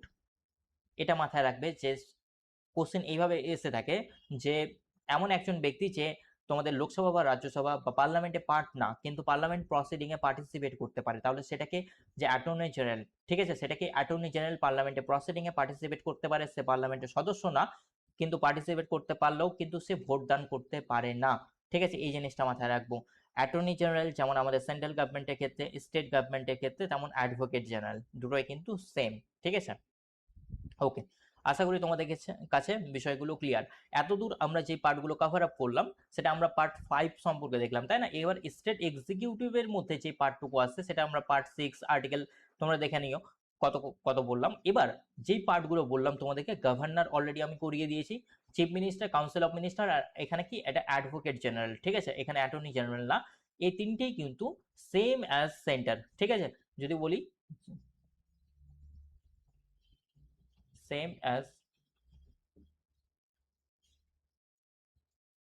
Or TRA, ঠিক আছে, যেটাই তোমরা করো সেম অ্যাজ সেন্টার, সেইভাবেই তোমরা দেখে নিও যে অলমোস্ট সেম। ঠিক আছে, আর ডিটেলস এখানে পড়ার বা বোঝার বা জানার এত ডিটেলস আর প্রয়োজন নেই। ওকে, সো এতদূর আমরা যে পার্টগুলো কভার আপ করলাম, আমরা প্রেসিডেন্ট সম্পর্কে দেখলাম, ভাইস প্রেসিডেন্ট দেখলাম, prime minister, council of minister এবং অ্যাটর্নি জেনারেল, এই পার্টটুকু আমরা কমপ্লিট করেছি। আমরা পার্লামেন্টের মধ্যেও এই যে পার্টটা, সেটা প্রেসিডেন্ট দেখে নিয়েছি। আমরা লোকসভা রাজ্যসভার বেসিক যে স্ট্রাকচার সেটা কিন্তু দেখে নিয়েছি, তাদের পাওয়ার ফাংশন, পার্লামেন্টের প্রসিডিং, এগুলো এখনো আমরা দেখিনি, সেই পার্টটুকু আমাদের বাকি রয়েছে। আর কি আমরা করে নিয়েছি, এখানে গভর্নর করে নিয়েছি, এখানেও গভর্নর হয়ে গেছে। কাউন্সিল অফ মিনিস্টার্স, সরি, এখানে chief minister, council of minister, attorney general, same as the বললাম যে ইউনিয়নে যেমন রয়েছে সেম আমাদের কোথায় রয়েছে, স্টেটে রয়েছে। তো এর থেকে বেশি ডিটেলস কাউন্সিল অফ মিনিস্টার সম্পর্কে তোমাদের জানার দরকার নেই। তোমাদের একটা হোমওয়ার্ক থাকলো কাউন্সিল মানে স্টেটের ক্ষেত্রে, সেটা কি, যে আর্টিকেল আর্টিকেল 163 অ্যান্ড 164, এই দুটো আর্টিকেল জাস্ট দেখে নিও, তাহলেই তোমাদের কমপ্লিট হয়ে যাবে। ঠিক আছে, এই দুটো আর্টিকেল দেখে নিও, তাহলেই কমপ্লিট হয়ে যাবে। বেসিক্যালি অ্যাডভোকেট জেনারেল মেবি আমি এক্সাক্ট মনে পড়ছে না, আর্টিকেল 169 এর মধ্যে রয়েছে, কিন্তু সেটা ইম্পর্টেন্ট না। এই দুটো আর্টিকেল ইম্পর্টেন্ট স্টেটের ক্ষেত্রে, এই দুটোই আর্টিকেল স্টেটের ক্ষেত্রে ইম্পর্টেন্ট। আর গভর্নরের আর্টিকেল 200, 201, গভর্নরের ordinance making power, veto power, এগুলো কিন্তু অলরেডি আমি বলে দিয়েছি তোমাদেরকে, তাই না? স্টেটের ক্ষেত্রে আমাদের কি রয়েছে, আমাদের স্টেট লেজিসলেটিভ অ্যাসেম্বলি আর স্টেট লেজিসলেটিভ কাউন্সিল, ঠিক আছে, জাস্ট এই দুটো নর্মালি দেখে নিও। আমি যখন তোমাদেরকে রাজ্যসভা পড়াবো, তো রাজ্যসভার যে সমস্ত ফিচার্স রয়েছে সেম ফিচার্স দেখবে তোমরা স্টেট লেজিসলেটিভ কাউন্সিলে, লোকসভার যা ফিচার্স সেগুলো দেখবো আমরা কোথায়, স্টেট লেজিসলেটিভ অ্যাসেম্বলিতে। ঠিক আছে, তো এইভাবে রিলেট করে যদি তোমরা পড়ে নাও তাহলে ডবল তোমাদেরকে পড়তে হবে না। আরেকটা পার্ট আমাদের বাকি থাকবে জুডিশিয়ারি, সেটা আমরা নেক্সট ক্লাসে আলোচনা করার চেষ্টা করব। ওকে, তো মুভ করি নেক্সট পার্টের দিকে, যে কি কি পার্ট অলরেডি কভার আপ করে নিয়েছি, আমি মার্ক করিয়ে দিলাম তোমাদেরকে, এখানে সময় নষ্ট করছি না। সো পার্লামেন্ট পার্টের মধ্যে পার্ট 5 এর মধ্যে রয়েছে পার্লামেন্ট। বেসিক্যালি নর্মালি যদি পার্লামেন্টের কথা বলি তো আর্টিকেল 79 টু 122 এর মধ্যে মেনশন রয়েছে। ঠিক আছে, the concept of the parliament, the parliamentary democracy has been borrowed from the UK or the Britain constitution, already এগুলো হয়ে গেছে আমাদের। নেক্সট পার্টের দিকে মুভ করি, এবার একটা একটা করে আর্টিকেল আমাদেরকে দেখতে হবে, তারপর পার্লামেন্ট, বিভিন্ন যে পার্লামেন্টারি প্রসিডিং গুলো রয়েছে সেটা সম্পর্কে ডিটেলস ওয়েতে আমরা বোঝার চেষ্টা করব। ওকে, তো আশা করি সবারই মনে রয়েছে এতদূর পর্যন্ত যে পার্লামেন্টের মধ্যে আমাদের কি কি পার্লামেন্টের integral part, president, Lok Sabha, Rajya Sabha, তাই না? ইন্ডিয়ার যেটা মেন লেজিসলেটিভ অ্যাসেম্বলি সেটাকে পার্লামেন্ট বলা হয়, আদার্স কান্ট্রিগুলোর কিন্তু তোমরা দেখে নিও। এবার আমরা এখানে একটা একটা করে আর্টিকেল দেখবো, যেগুলো ইম্পর্টেন্ট সেগুলো দেখবো, বিভিন্ন আমাদের ল মেকিং প্রসেসটা কি, কি কি প্রকার বিল রয়েছে, এই সমস্ত কিছু দেখবো, লোকসভার পাওয়ার কি, রাজ্যসভার পাওয়ার কি, সেগুলো এখানে দেখার চেষ্টা করব। তো বেসিক্যালি ফার্স্টলি আর্টিকেল 79 দিয়ে স্টার্ট করছি। সেখানে কি রয়েছে? ওকে, তার আগে তোমরা বলো যে এতদূর কারো কোনো ডাউট, বোঝা যাচ্ছে properly? Audio video clear? Any issue?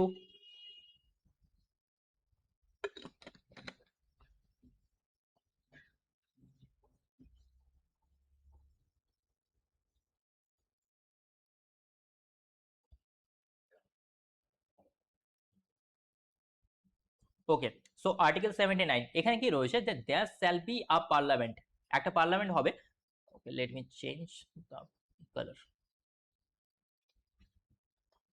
Okay, there shall be a parliament for the union, ইউনিয়নের জন্য একটা পার্লামেন্ট হবে, which shall consist of the president, সেটা কি কি নিয়ে গঠন হবে, যে প্রেসিডেন্ট সেটাতে থাকবে, অ্যান্ড দ্য টু হাউসেস, সেই জন্য টু হাউসেস, সেই জন্য বাইক্যামেরাল লেজিসলেচার বলা হয়, to be known as the council of states, আর একটা কি house of people. Council of states মানে কি আমি বললাম, সেটাকে কি বলা হয়, আপার হাউস বা রাজ্যসভা, আর হাউস অফ দ্য পিপল মানে কি আমাদের লোকসভা বা লোয়ার হাউস, তাই না? এটা বেসিক্যালি আর্টিকেল 79 এর মধ্যেই মেনশন রয়েছে। ওকে, সেটা অলরেডি আমি ডিসকাশন করে দিয়েছি।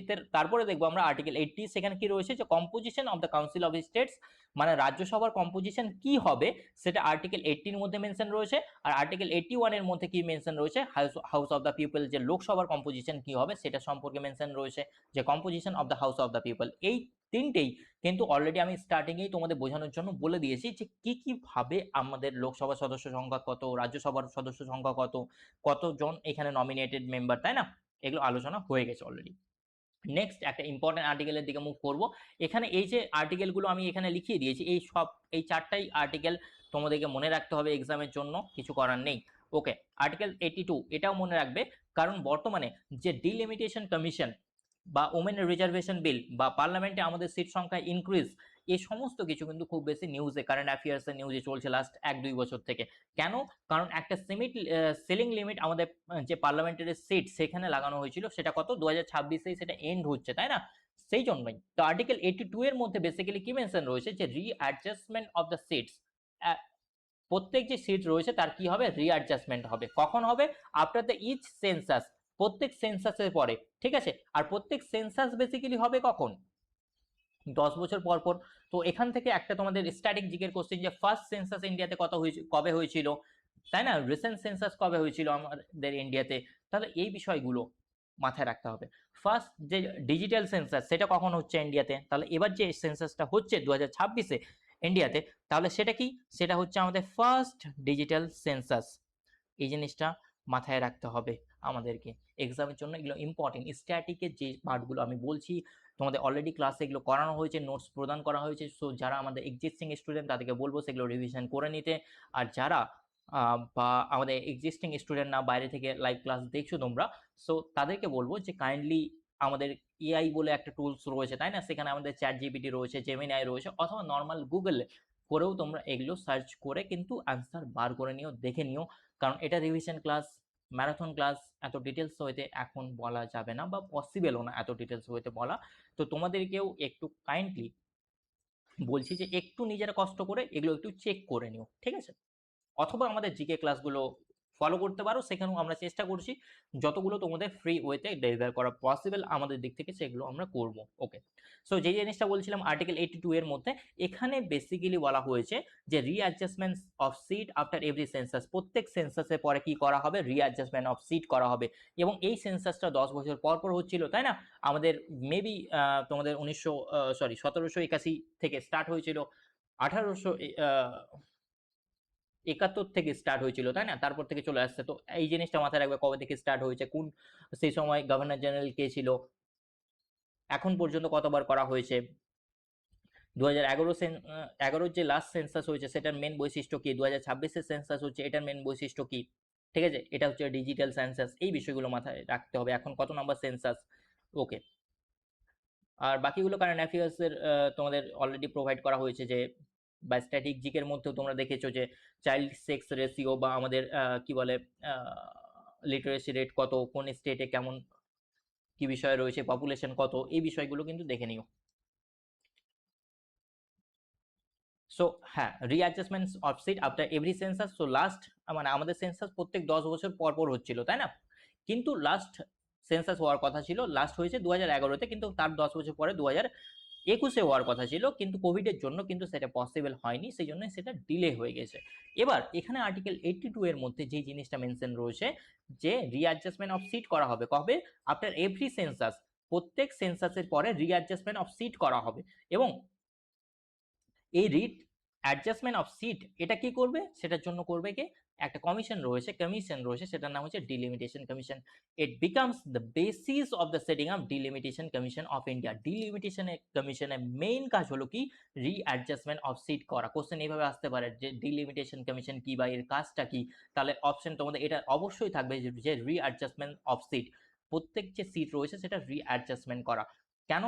কারণ আমরা জানি যে আমাদের লোকসভা বা রাজ্যসভার যে সমস্ত মেম্বাররা হয়ে থাকেন তাদের একটা ক্রাইটেরিয়া থাকে যে পপুলেশনের বেসিসেই কিন্তু সিটটা আমরা নির্ধারণ করে থাকি, যে একজন এমপি কোথাও 3 লাখ বেসিক্যালি এটাই রয়েছে যে 3 লক্ষ পপুলেশনকে তারা কি করবে, রিপ্রেজেন্ট করবে। কিন্তু পপুলেশন আমরা জানি যে ইনক্রিজ হয়ে যাচ্ছে, তাই না? তাহলে একটা ওভার বার্ডেন হয়ে যাচ্ছে, কোনো জায়গায় পপুলেশন ইনক্রিজ হয়েছে, কোথাও হয়নি, তো এগুলো আলাদা টপিক, জাস্ট নর্মালি এইটুকুটা মাথায় রাখো তোমরা। আর কি, যে পার্লামেন্ট পাসেস ডিলিমিটেশন অ্যাক্ট, তারপর পার্লামেন্ট ডিলিমিটেশন অ্যাক্ট পাস করবে, দেন প্রেসিডেন্ট অ্যাপয়েন্ট ইটস মেম্বার। এবার এটা এর মেম্বার কারা কারা থাকবেন, এই পার্টটুকু খুব বেশি ইম্পর্টেন্ট, বলছি বারবার, এটা কারেন্টের মধ্যে ছিল, তোমরা দেখে নাও যে দেয়ার আর 3 মেম্বার্স বডি, ঠিক আছে? 3জন মেম্বারে একটা বডি থাকবে। কারা কারা থাকবে এখানে?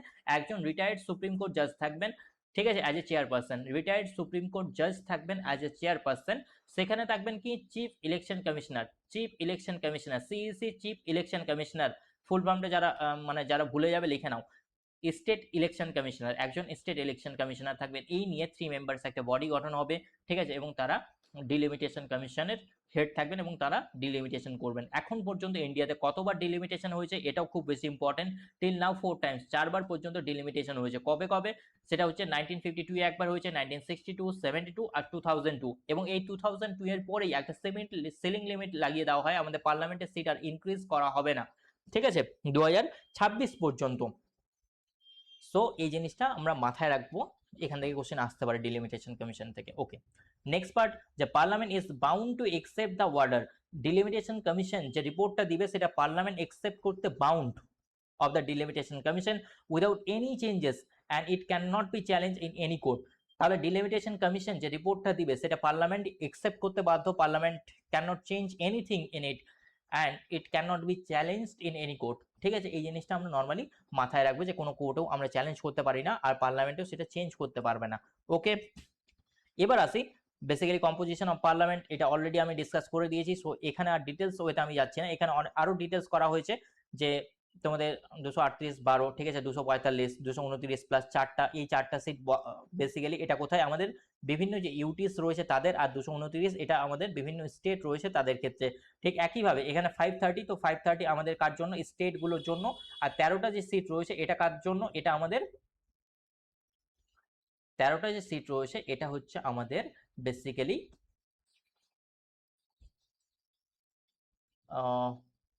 সরি হ্যাঁ ইউটিস এর জন্য, বিভিন্ন যে ইউনিয়ন টেরিটরি রয়েছে তার জন্য। একটা জিনিস তোমাদের কারেকশন করে নিবে, যে আমি তোমাদের লোকসভা পড়ালাম, সেখানে কি পড়িয়েছি, যে 550 প্লাস 2 দুটো সিট তোমাদের অ্যাংলো ইন্ডিয়ানদের জন্য, সেটা 104 কনস্টিটিউশনাল অ্যামেন্ডমেন্ট অ্যাক্ট 2019 এর মাধ্যমে চেঞ্জ হয়ে যায়, তাই না? সেখানে তারপর আমি বললাম বর্তমানে কারেন্ট লোকসভা সিট সংখ্যা কত, সো 545 মেবি আমি তোমাদের বলেছি, সেই জিনিসটা একটু কারেক্ট করে নেবে, আমি ভুলেই গেছিলাম আবার মানে পড়াতে গিয়ে, যে দুটো অ্যাংলো ইন্ডিয়ান সিটও আমি কিন্তু অ্যাড করে বলেছিলাম, তাই না? তো এখন বর্তমানে 543 রয়েছে, এই জিনিসটা তোমরা কারেক্ট করে নেবে। ওকে, আর সেখানে তোমরা কেউ নক করলে না আমাকে, তোমরাও ভুলে গেছো। ওকে, এবার একটা একটা করে হাউস সম্পর্কে আমরা আলোচনা করব, সেই হাউসের বেসিক বিষয়গুলো কি, সেই হাউসের টেনিউর কত বছর, ঠিক আছে, সেটা কি পার্মানেন্ট হাউস, সেখানে সদস্য হওয়ার জন্য কি কি কোয়ালিফিকেশন প্রয়োজন, সে হাউসের হেড কে, এই বিষয়গুলো এখানে দেখবো। তারপর আমরা পাওয়ার অ্যান্ড কম্পোজিশন, পাওয়ার সম্পর্কে দেখবো, কম্পোজিশন তো অলরেডি দেখে নিয়েছি, তাই না? সো ফার্স্ট হাউস দেখবো রাজ্যসভাকে আমি কি বললাম, যে council of states and the upper house, তাই না?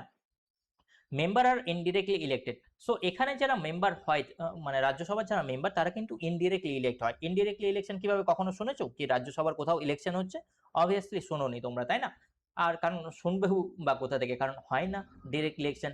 লোকসভার ডিরেক্ট ইলেকশন হয়, আমরা পঞ্চায়েতে ডিরেক্ট ভোটদান করি, এমএলএদের ক্ষেত্রে ভোটদান করি বিধানসভা ইলেকশনে, কিন্তু রাজ্যসভার ইলেকশন তোমরা হয়তো শুনোনি, মানে শুনবেও না, কারণ হয় না ওইভাবে।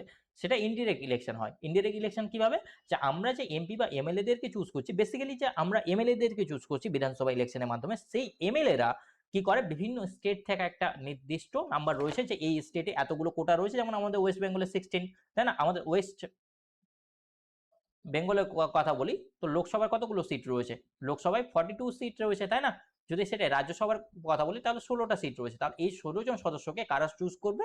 আমাদের পশ্চিমবঙ্গে যে বিধানসভায় চুজ হয়ে এসছে সেখান থেকে তারা ইনডিরেক্টলি ইলেকশনের মাধ্যমে যাবে, কারণ আমরা সেখানে ভোটদান করি না, এমএলএরা ভোটদান করে। ওকে, সেই জন্য এটাকে ইনডিরেক্টলি ইলেকশন বলে। ঠিক একইভাবে প্রেসিডেন্টের যে ইলেকশন সেটাও ইনডিরেক্টলি ইলেকশন, তাই না? Indirectly elected by the state legislature. তাদের টার্ম কত বছরের জন্য তারা ইলেক্ট হয়? তারা 6 বছরের জন্য, ঠিক আছে? 6 বছরের জন্য তারা ইলেক্ট হয়, তাদের টেনিউর হচ্ছে 6 বছর। 1/3 member retired in every 2 years. প্রত্যেক 2 বছর অন্তর অন্তর 1/3 মেম্বারের কি হয়?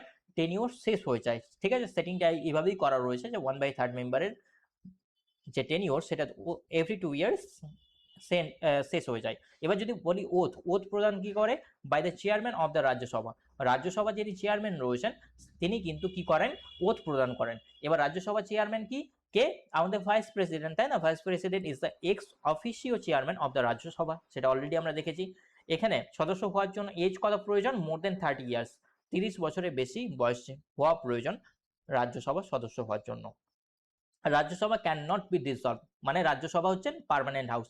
রাজ্যসভাকে কখনো ডিসলভ করা যায় না, কারণ এটা গভর্নমেন্ট ফর্মে কোনো প্রকার হেল্প করে না, সেই জন্য রাজ্যসভাকে ডিসলভ করা যায় না। আরেকটা কারণ এটার যে এখানে আমরা দেখব কি যে every 2 years 1/3 member retired from this house, তাই না? তাহলে এখানে সবাই একসাথে রিটায়ার করছে না, সেই জন্যই মেম্বারশিপ কন্টিনিউ ওয়েতে চলতেই থাকে, সেই জন্যই এটা হচ্ছে বেসিক্যালি পার্মানেন্ট হাউস। ওকে, এটা কি symbolise the federal structure of India. ইন্ডিয়ার যে ফেডারেল স্ট্রাকচার সেটা সিম্বলাইজ করে কিভাবে?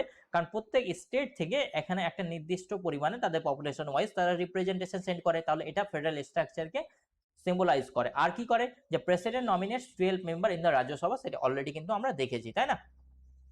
এবার লোকসভা সম্পর্কে দেখবো। লোকসভার কম্পোজিশন তোমরা জানো, election after every the elected after every general election. প্রত্যেক জেনারেল ইলেকশনের পরেই লোকসভার মেম্বাররা ইলেক্ট হয়। তাদের টার্ম কত বছর? লোকসভা সদস্যদের 5 বছর।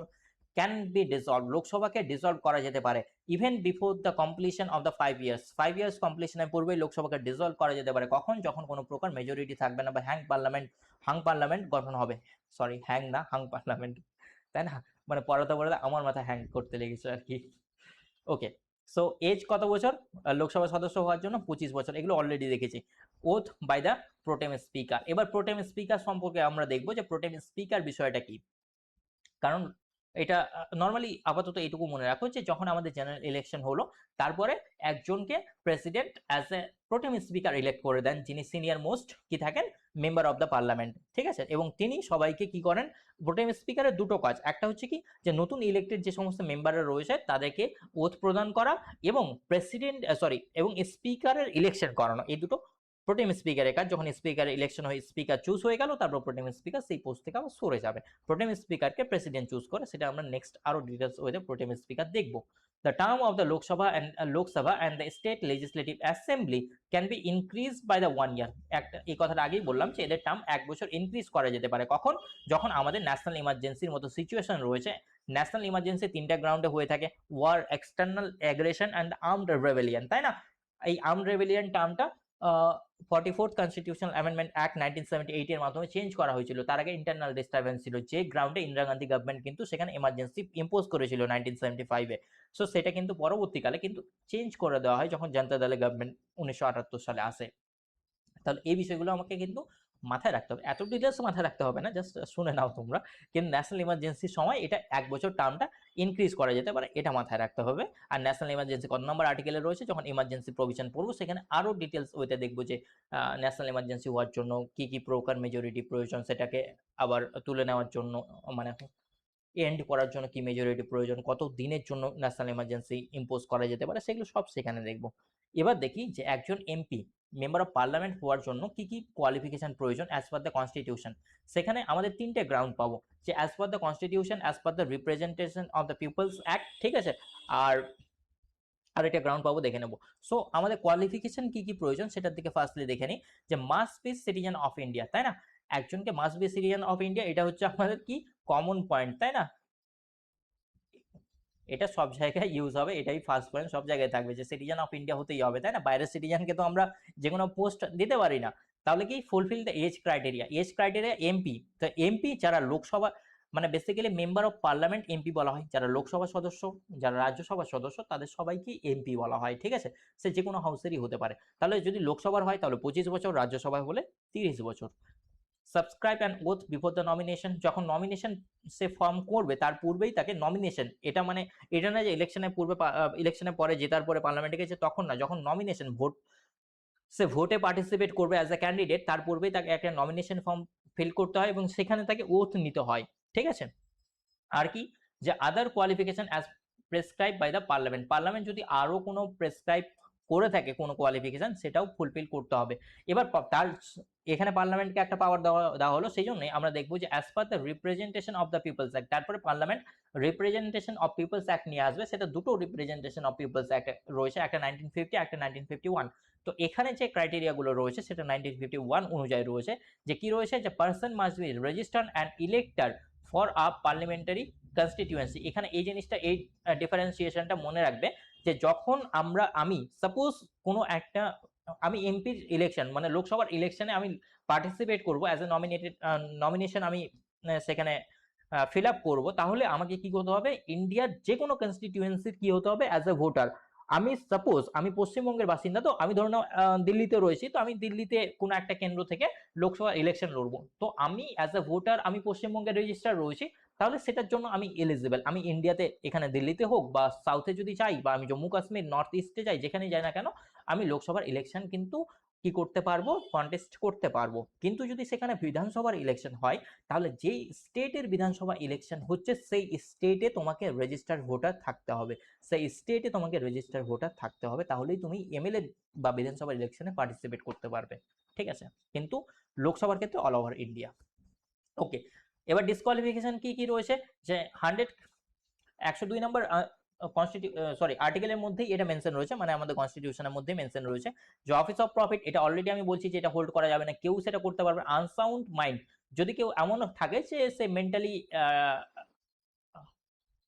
কি বলবো, যে তার হয়তো মাথার সমস্যা রয়েছে নর্মালি, ঠিক আছে, তাহলে সেটাকে আনসাউন্ড মাইন্ড বলা হয়।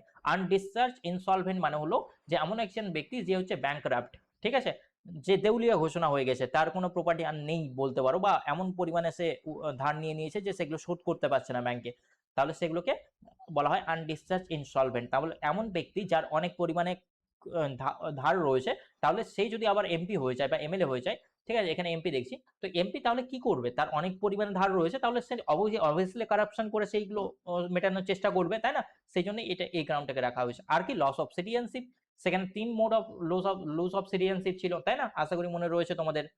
তাহলে সেটাও যদি হয়ে যায় তাহলেও সেটা ডিসকোয়ালিফিকেশন হয়ে যাবে, কারণ আমাদের ফার্স্ট ক্রাইটেরিয়াই যে সিটিজেন অফ ইন্ডিয়া হতে হবে। আর কি, যে anti defection law under 10 schedule, তো অ্যান্টি ডিফেকশন ল সম্পর্কে আমি যখন শিডিউল গুলো পড়াবো সেখানে ডিটেলস ওয়েতে দেখবো। সো অ্যান্টি ডিফেকশন ল আমাদের 10 শিডিউলে রয়েছে, নর্মালি এইটুকুটা মাথায় রাখো, সেখানেও বেশ কিছু ডিসকোয়ালিফিকেশন সম্পর্কে রয়েছে, সেগুলো সেখানে আমরা আলোচনা করব। আর কি, যে রিপ্রেজেন্টেশন অফ পিপলস অ্যাক্টের মাধ্যমে কিছু ডিসকোয়ালিফিকেশন রয়েছে, কি, যে corrupt practices in the election, ইলেকশনে কেউ যদি কারাপ্ট প্র্যাকটিস করে, ধরে নাও তুমি যে কাউকে টাকা দিচ্ছ, ভোট মানে টাকা দিয়ে ভোট কিনছো, এমনটা যদি সামনে চলে আসে, আর সেটা যদি প্রুফ হয়ে যায়, তাহলে তোমার যে নমিনেশন সেটা ক্যান্সেল হয়ে যাবে। Convicted for more than 2 years, তুমি যদি 2 বছরের বেশি কনভিক্টেড থাকো, কনভিক্টেড কখন, যে তুমি অ্যাজ এ এমপি ইলেক্ট হয়ে গেছো, তারপরে যদি কোনো কোর্ট, লোয়ার কোর্ট হোক, হাই কোর্ট হোক বা সুপ্রিম কোর্ট হোক, যদি 2 বছরের বেশি তোমাকে পানিশ করে, তাহলেও তুমি কনভিক্টেড হয়ে গেলে, ঠিক আছে, তাহলে তোমার যে এমপির যে সিট সেখান থেকে তোমাকে রিজাইন করতে হবে। কিন্তু এটা ঠিক, যদি সেই কনভিকশন আবার প্রুফ না হয়, তাহলে কিন্তু আবার তোমাকে ইলেকশনে আর দাঁড়াতে হবে না, তোমার সিটটা আবার ব্যাক চলে আসবে, ঠিক আছে। যেমন আমরা দেখেছি রাহুল গান্ধীর ক্ষেত্রে, তাই না, 2022-23 এমন একটা কেস হয়েছিল, বেসিক্যালি সেখানে গুজরাটে কোনো একটা ডিস্ট্রিক্ট কোর্ট 2 বছরের বেশি পানিশ করেছিল, কিন্তু পরবর্তীতে হাইকোর্ট সেটাকে কি করে দিয়েছিল, অ্যাবলিশ করে দিয়েছিল। আর কি, যে নট প্রোভাইড ইলেকশন এক্সপেন্সেস, সবারই ইলেকশন এক্সপেন্স করার জন্য একটা নির্দিষ্ট অ্যামাউন্ট ফিক্স রয়েছে, যে এর বেশি ইলেকশন এক্সপেন্স করা যাবে না। কিন্তু বাই চান্স কেউ যদি অনেক বেশি পরিমাণে এর থেকে বেশি এক্সপেন্স করে দেয়, ঠিক আছে, আর যদি সেই খরচার যে লিস্ট কত বেশি এক্সপেন্স করেছে না করেছে সেটা যদি প্রদান না করে, বেশি করলেও তার কি হবে, যে নমিনেশন বা তার যে পোস্ট সেটা খালি করতে হবে। আর যদি কম করে কিন্তু যদি সে তার প্রপার এক্সপেন্ডিচার শো না করে ইলেকশন কমিশনের কাছে, তাহলেও কিন্তু সেগুলো কি হয়ে যাবে, শেষ হয়ে যাবে। এবার আমরা দেখব যে কোন হাউসের কি কি প্রকার পাওয়ার রয়েছে, তাই না। এবার যদি দেখি বেসিক্যালি ফার্স্টলি দেখবো যে লোকসভার কি পাওয়ার রয়েছে, দেন দেখবো রাজ্যসভা, তাদের বেসিক্যালি কি কি পাওয়ার রয়েছে। সো 3 প্রকারের পাওয়ার দেখবো, যে একটা কি, যে দুটো হাউসেরই ইকুয়াল পাওয়ার রয়েছে কোন কোন ক্ষেত্রে। তারপর আমরা দেখবো যে লোকসভার কোনো ক্ষেত্রে বেশি পাওয়ার রয়েছে, রাজ্যসভার কোনো ক্ষেত্রে বেশি পাওয়ার রয়েছে, সেগুলো কি কি। ফার্স্টলি আমরা দেখছি কি, যে ইকুয়াল পাওয়ার, দুটো হাউসেরই ইকুয়াল পাওয়ার কোন কোন ক্ষেত্রে রয়েছে। যখন আমরা অর্ডিনারি বিল দেখবো, অর্ডিনারি বিল মানে সাধারণ বিল, এই বিলগুলো আমি ডিটেলস হইতে পরে পড়াবো, তো এখন আর আমি মানে তোমাদের এলাবোরেট করছি না, বেকার সময় নষ্ট করে এখানে লাভ নেই, তাই না। সো ফার্স্টলি আমরা কি দেখবো, যে অর্ডিনারি বিল, দেন দেখবো কনস্টিটিউশনাল অ্যামেন্ডমেন্ট বিল, যেটা আন্ডার আর্টিকেল 368 এর মধ্যে রয়েছে। আর কি, যে ইমপিচমেন্ট অফ দ্য প্রেসিডেন্ট, তাই না, অলরেডি দেখলাম যে প্রসিজার কি দুটো হাউসেরই এখানে সেম পাওয়ার রয়েছে। আর কি, প্রোক্লেমেশন অফ দ্য ইমার্জেন্সি, এগুলো ডিটেলস হইতে তোমরা বুঝে নেবে পরে, কারণ এই টপিকগুলো আমি পড়াবো, যেগুলো মানে বোঝানো সেগুলো আমি এখানে এলাবোরেট করে দেবো। আর কি, অ্যাপ্রুভাল অফ দ্য অর্ডিন্যান্স, দুটো হাউসেরই সেম পাওয়ার রয়েছে। The removal of the various constitutional head, অনেক কনস্টিটিউশনাল হেড রয়েছে, যেমন কি এখানে যে সুপ্রিম কোর্ট, হাইকোর্ট জাজেস, এই দুটোর ক্ষেত্রেই সেম পাওয়ার রয়েছে। Report of the various constitutional bodies কি করে, তাদের রিপোর্ট পার্লামেন্টে পেশ করে, সেক্ষেত্রেও সেম পাওয়ার রয়েছে। যেমন এখানে ক্যাগ রয়েছে, controller and auditor general of India, FC, that is means finance commission of India. বলো তো ফাইন্যান্স কমিশন সম্পর্কে একটা আর্টিকেলে পড়েছি, কোন আর্টিকেলের মধ্যে সেটা মেনশন ছিল ফাইন্যান্স কমিশন সম্পর্কে, মনে আছে? কই দেখি, কমেন্ট করো।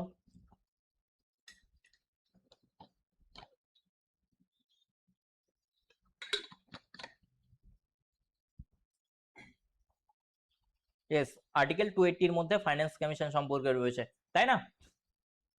এবার দেখি যে আমাদের লোকসভার কি কি মানে আনইকুয়াল পাওয়ার গুলো দেখে নিই, যে আনইকুয়াল পাওয়ার কি, যে লোকসভার কোন কোন ক্ষেত্রে পাওয়ার রয়েছে।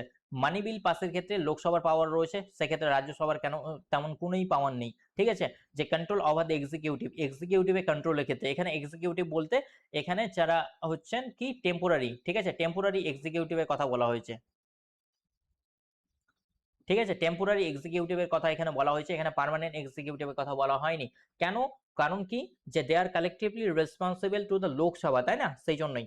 আর কি, জয়েন্ট সিটিং মানে কি, বাই চান্স কোনো একটা বিষয় যদি ডেডলক হয়ে যায়, মানে লোকসভা পাস করেছে রাজ্যসভা পাস করেনি, তাহলে সেই ক্ষেত্রে কি হবে, জয়েন্ট সিটিং ডাকা হবে। সেটারও কিছু কন্ডিশন রয়েছে, জয়েন্ট সিটিং আমরা পরে পড়বো। যেহেতু লোকসভার সদস্য সংখ্যা বেশি, সেই জন্যই অবভিয়াসলি লোকসভার পাওয়ার বেশি হবে, সেই জন্যই আর কি, এছাড়া অন্য কোনো এক্সট্রা রিজন নেই এখানে। আর কি, রিমুভাল অফ দ্য স্পিকারে অবভিয়াসলি যে স্পিকার তো লোকসভার মেম্বারদের মাধ্যমেই চুজ হয়, সেই জন্য সেখানেই তারাই তাকে কি করতে পারে, রিমুভ করতে পারে। আর কি, রাজ্যসভার পাওয়ার কোন কোন ক্ষেত্রে বেশি রয়েছে, যে creation of the all India services, এই জিনিসটা মাথায় রাখবে, যে অল ইন্ডিয়া সার্ভিসেস শুধুমাত্র রাজ্যসভাতেই ফার্স্টলি উত্থাপন করা যেতে পারে। অল ইন্ডিয়া সার্ভিস রিলেটেড বিল আন্ডার আর্টিকেল 312 নম্বর আর্টিকেলের মধ্যে মেনশন রয়েছে, যেটা শুধুমাত্র কোথায় উত্থাপন করা যেতে পারে, ফার্স্টলি রাজ্যসভাতে, পরবর্তীতে সেটা লোকসভাতে যাবে অবভিয়াসলি, পরে দুটোর ক্ষেত্রে সেম পাওয়ার, কিন্তু ফার্স্টলি বিলটা অনলি আমরা কোথায় নিয়ে আসতে পারি, রাজ্যসভাতে। ওকে, তারপরে কি রয়েছে, যে legislation on the state list under article 249। এবার আর্টিকেল 249 এর মধ্যে একটা জিনিস মেনশন রয়েছে, যে আমাদের তোমাদের যখন শিডিউল পড়াবো, আমি শিডিউল 7 এর মধ্যে দেখবো আমরা 3 প্রকারের লিস্ট রয়েছে, যে একটা রয়েছে তোমাদের central list, state list, concurrent list, ঠিক আছে। তো সেখানে সেন্ট্রাল লিস্টে যে সমস্ত সাবজেক্ট, সেক্ষেত্রে সেন্ট্রাল ল তৈরি করবে, স্টেট লিস্টে যে সমস্ত সাবজেক্ট, সেক্ষেত্রে স্টেট ল তৈরি করবে, আর কনকারেন্ট লিস্টে যে সমস্ত সাবজেক্ট, সেখানে সেন্টার এবং স্টেট দুজনই ল তৈরি করবে। এখানে একটা কন্ডিশন, যদি সেক্ষেত্রে সেন্ট্রাল ল তৈরি করে থাকে কনকারেন্ট লিস্টে, তাহলে সেক্ষেত্রে সেন্ট্রাল লটাই মানে প্রাধান্য পাবে, ঠিক আছে। যদি সেন্ট্রাল সেক্ষেত্রে ল তৈরি না করে থাকে, তাহলে স্টেট লটাই কার্যকরী হবে।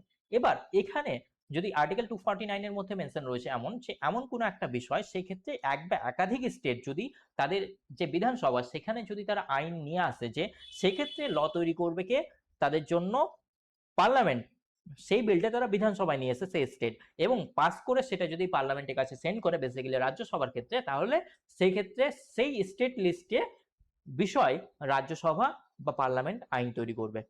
সেক্ষেত্রেও রাজ্যসভা আর লোকসভার সেম পাওয়ার রয়েছে, জাস্ট এক্ষেত্রে রাজ্যসভার পাওয়ারটা বেশি, শুধুমাত্র সেটা রাজ্যসভাতে উত্থাপন করা যাবে, তারপরে আবার সেটা লোকসভাতে যাবে। ওকে, আর কি, যে removal of the vice president, vice প্রেসিডেন্টের রিমুভাল কত নম্বর আর্টিকেলের মধ্যে রয়েছে, আর্টিকেল 67, সেটা মাথায় রাখবে, ঠিক আছে। আর ভাইস প্রেসিডেন্ট রিমুভাল কিভাবে হয়, কি প্রকার মেজরিটি প্রয়োজন সেটা কিন্তু অলরেডি বলেছি, তাই না। এখানে এফেক্টিভ মেজরিটি প্রয়োজন, শুধুমাত্র সেটা রাজ্যসভাতে উত্থাপন করা যাবে। ফার্স্টলি রিমুভাল রেজলিউশনের জন্য 1/10 মেম্বারের সাপোর্ট প্রয়োজন। আশা করি তোমরা রিকল করতে পারছো বিষয়গুলো, তাই না। এই সমস্ত বিষয় কিন্তু আমরা ডিসকাশন করেছি। এবার পাওয়ার এন্ড ফাংশন বুঝতে পারলে, কম্পোজিশন তোমরা বুঝতে পারলে যে লোক আমাদের পার্লামেন্টে, তাই না। এবার আমরা স্পিকার সম্পর্কে দেখবো। তো স্পিকার পড়ার পূর্বে আমাদেরকে জানতে হবে প্রোটেম স্পিকার, যেটা অলরেডি বললাম যে একটু পরেই তোমাদের বোঝাবো। তো প্রোটেম স্পিকার বিষয়টা কি, যে প্রোটেম স্পিকার অলরেডি বললাম যে প্রেসিডেন্ট তেনাকে কি করবেন, ইলেক্ট করবেন, কখন, যখন জেনারেল ইলেকশন হয়ে যাবে, তারপর ফার্স্ট যখন মিটিং হবে সেশনে, তখন প্রোটেম স্পিকারকে প্রেসিডেন্ট অ্যাপয়েন্ট করবে। ওথ কে প্রদান করবে, যেহেতু অ্যাপয়েন্ট যে করে ওথ সেই প্রদান করবে, তাই না, প্রেসিডেন্ট, এবং রিমুভও সেই করবে বেসিক্যালি। সো কাদেরকে বেসিক্যালি প্রোটেম স্পিকার চুজ করা হয়, ঠিক আছে। তো ফার্স্টলি যে সিনিয়র মোস্ট যদি এমপি হবে শুড বি অ্যাপয়েন্টেড, যিনি সিনিয়র মোস্ট এমপি হবেন। এখানে সিনিয়র মোস্ট এমপি বলতে যে লংগেস্ট সার্ভিং এমপি, এজ হিসাবে না, যে একজনের বয়স হয়তো 70 এবং সে প্রথমবারের জন্য এমপি ইলেক্ট হয়েছে, ঠিক আছে। আর একজন এমন মেম্বার রয়েছে যে হয়তো 4 বা 5 বারের এমপি কিন্তু তার বয়স হচ্ছে 60, তাহলে এই ক্ষেত্রে যে 4 বা 5 বারের এমপি মানে লংগেস্ট সার্ভিং, ঠিক আছে। এখানে সিনিয়র মোস্ট বলতে সার্ভিং এর কথা বলা হয়, যে সব থেকে বেশিবার ইলেক্টেড এমপির কথা বলা হয়, ঠিক আছে।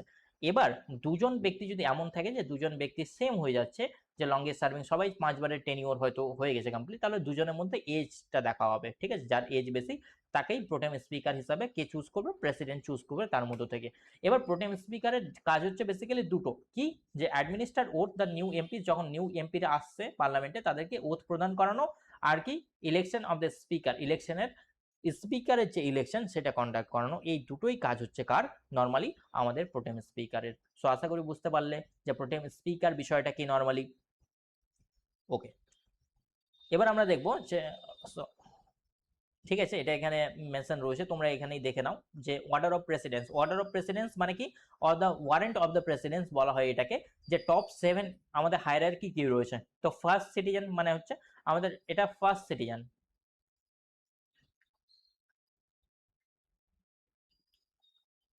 ফার্স্ট সিটিজেন অফ ইন্ডিয়া, তাই না। তাহলে ফার্স্ট সিটিজেন অফ ইন্ডিয়া যদি বলা হয়, দ্য অর্ডার অফ প্রেসিডেন্সে সব থেকে প্রথমে কে আসে, আমাদের প্রেসিডেন্ট, তারপর আসে ভাইস প্রেসিডেন্ট, তারপর আসবে প্রাইম মিনিস্টার, তারপর আসবেন গভর্নর, তারপরে ফর্মার প্রেসিডেন্ট, ঠিক আছে, যে অলরেডি রিটায়ার হয়ে গেছে, বা or the deputy prime minister, if যদি কোনো ডেপুটি প্রাইম মিনিস্টার থাকে তাহলে, আর কি, যে আমাদের চিফ জাস্টিস অফ ইন্ডিয়া, তারপরে স্পিকার অফ দ্য লোকসভা, ঠিক আছে। তারপরে কারা আছে, cabinet minister and the union minister and the CM. Okay, এটা মনে রাখতে পারো, এখান থেকে কোশ্চেন আসতেও পারে। এবার আমরা স্পিকার সম্পর্কে দেখব, যে আমরা প্রোটেম স্পিকারের কাজ দুটো দেখলাম, যে ওথ প্রদান করলো এবং স্পিকার ইলেকশন করানো হলো, তাই না। এবার অবভিয়াসলি যে পার্টিটা মেজরিটি পেয়েছে তাদেরই স্পিকার হবে, তাই না। এবার স্পিকার সম্পর্কে দেখি, যে প্রিসাইডিং ওভার দ্য লোকসভা, স্পিকারের মেন কাজ কি, যে লোকসভাকে প্রিসাইড করা, লোকসভাকে প্রিসাইড করা এটা হচ্ছে স্পিকারের কাজ। And he is not answerable to any court, speaker যে সমস্ত কাজগুলো করে থাকে সেই জন্য তিনি কোনো কোর্টের কাছে আনসারেবল না, in exercising his official duty under article 121, article মনে রাখার দরকার নেই, নর্মালি মনে রাখবে যে তার স্পিকার যে সমস্ত কাজগুলো করে থাকে তার জন্য তিনি কোনো কোর্টের কাছে আনসারেবল না, ঠিক আছে। আর কি স্পিকারের ফাংশন গুলো কি, যে preside over the proceeding of the Lok Sabha, লোকসভার প্রসিডিং প্রিসাইড করা। আর কি within the house the speaker is the final interpreter of the provision, যে কোনো প্রভিশন বা যে কোনো বিল উত্থাপন করা হবে সেটা বেসিক্যালি স্পিকারের মাধ্যমেই আসবে, তাই না। তাহলে পার্লামেন্টে প্রসিডিং কিভাবে চলবে না চলবে সবগুলোই কিন্তু কে দেখবে, স্পিকার দেখবে, এবং তার অনুযায়ী সবকিছুই পরিচালনা হবে। আর কি স্পিকার অ্যাডজন, ঠিক আছে, or the suspend the proceeding of the house, adjourn মানে কি, যে থামানো, ঠিক আছে, নর্মালি যে হাউসকে অ্যাডজার্ন করে দেওয়া বা কিছুক্ষণের জন্য মুলতবি রাখা বেসিক্যালি, আর সাসপেন্ড মানে কিছুদিনের জন্য অফ করে দেওয়া হাউস, ঠিক আছে, বা কোনো একজন পার্টিকুলার এমপিকে হাউস থেকে সাসপেন্ড করে দেওয়া, এগুলো সবগুলোই কাজ কার স্পিকার দেখবে, ঠিক আছে। অর্থাৎ কি, যে আমাদের যে লোকসভা রয়েছে তার ডেকোরাম মেনটেন করা। যে presides over the joint sitting, যখন জয়েন্ট সিটিং হবে, জয়েন্ট সিটিং এ আমাদের যিনি স্পিকার রয়েছেন তিনিই কিন্তু কি করবেন, প্রিসাইড করবেন, ওকে। যদি বাই চান্স আমাদের স্পিকার, লোকসভার স্পিকার যদি প্রেজেন্ট না থাকে, তাহলে লোকসভার ডেপুটি স্পিকার কি করবে, জয়েন্ট সিটিং প্রিসাইড করবে।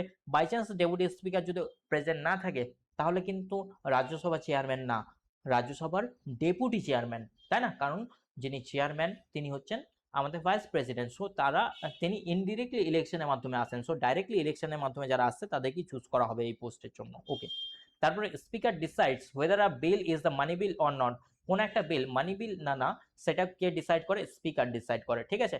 আর কি স্পিকারের পাওয়ার রয়েছে, যে speaker adjudicates the questions of the disqualification of the MP under the 10 schedule, অর্থাৎ অ্যান্টি ডিফেকশন ল কার ক্ষেত্রে লাগু হবে কোন ক্ষেত্রে হবে না সেখানে প্রপার ওয়েতে রয়েছে। কিন্তু যদি বাই চান্স মানে এমনটা হয়ে থাকে যে কোনো যে একজন ব্যক্তি রুলিং পার্টির দিকে চলে গেছে, তাহলে সেক্ষেত্রে অ্যান্টি ডিফেকশন লয়ের যে প্রসেস সেটা আমরা অনেক ক্ষেত্রে অনেক স্লো দেখি। কিন্তু কেউ যদি রুলিং পার্টি থেকে অন্য পার্টির দিকে চলে যায়, তাহলে সেক্ষেত্রে আবার ফাস্ট দেখবো। তাহলে এই বিষয়গুলো স্পিকারের উপরেই ডিপেন্ড করে যে কতটা প্রসিডিং ফাস্ট হবে এবং স্লো হবে। আর কি, যে স্পিকার যদি রেজিগনেশন করে, তাহলে রেজিগনেশন কাকে প্রদান করবে, ডেপুটি স্পিকারকে। আর ডেপুটি স্পিকার যদি রিজাইন করে, তাহলে সেক্ষেত্রে স্পিকারকে, যেমন অলরেডি আমরা প্রেসিডেন্টের ক্ষেত্রে সেটা দেখেছিলাম। এবার একজন স্পিকারকে যদি রিমুভ করা হয়, তাহলে কিভাবে রিমুভ করা যেতে পারে, আমরা তো যে চেয়ারম্যান অফ দ্য রাজ্যসভা তেনার তো রিমুভাল দেখে নিয়েছে, তাই না। তাহলে স্পিকারের রিমুভাল কিভাবে হবে, এটা আর্টিকেল 94 এর মধ্যে রয়েছে। এটা অলরেডি ইম্পর্টেন্ট, এটা একটা কারেন্ট অ্যাফেয়ার্স নিউজ, কারণ অপোজিশনরা কি নিয়ে এসেছিল, যে আমাদের লোকসভার স্পিকারের বিরুদ্ধে রিমুভাল রেজলিউশন কিন্তু নিয়ে এসেছিল অলরেডি, তাই না। যদিও সেটা পাস হতে পারেনি, কারণ স্বাভাবিক তাদের কাছে মেজরিটি নেই, মেজরিটি থাকলে তো তারা গভর্নমেন্ট ফর্ম করতো, তাই না। তো সাপোর্টেড বাই দ্য, প্রথমে 50 জন এমপির সাপোর্ট প্রয়োজন।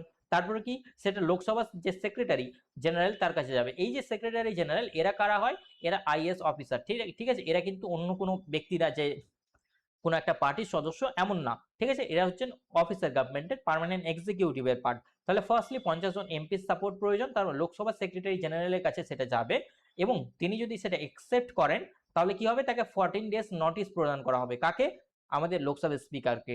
তারপরে কি, যে within the time period the speaker can not preside, এই যে টাইম পিরিয়ড 14 দিনের টাইম পিরিয়ড দেওয়া হলো, তার মধ্যে স্পিকার যে হাউস কে কি করতে পারবেন না, প্রিসাইড করতে পারবেন না, but can participate in the proceeding and also can vote, তিনি যে পার্লামেন্টের প্রসিডিং সেখানে পার্টিসিপেট করতে পারেন এবং ভোটদানও পার্টিসিপেট করতে পারেন, ঠিক আছে। তারপরে সেটা যদি এফেক্টিভ মেজরিটির মাধ্যমে কি হয়ে যায়, পাস হয়ে যায়।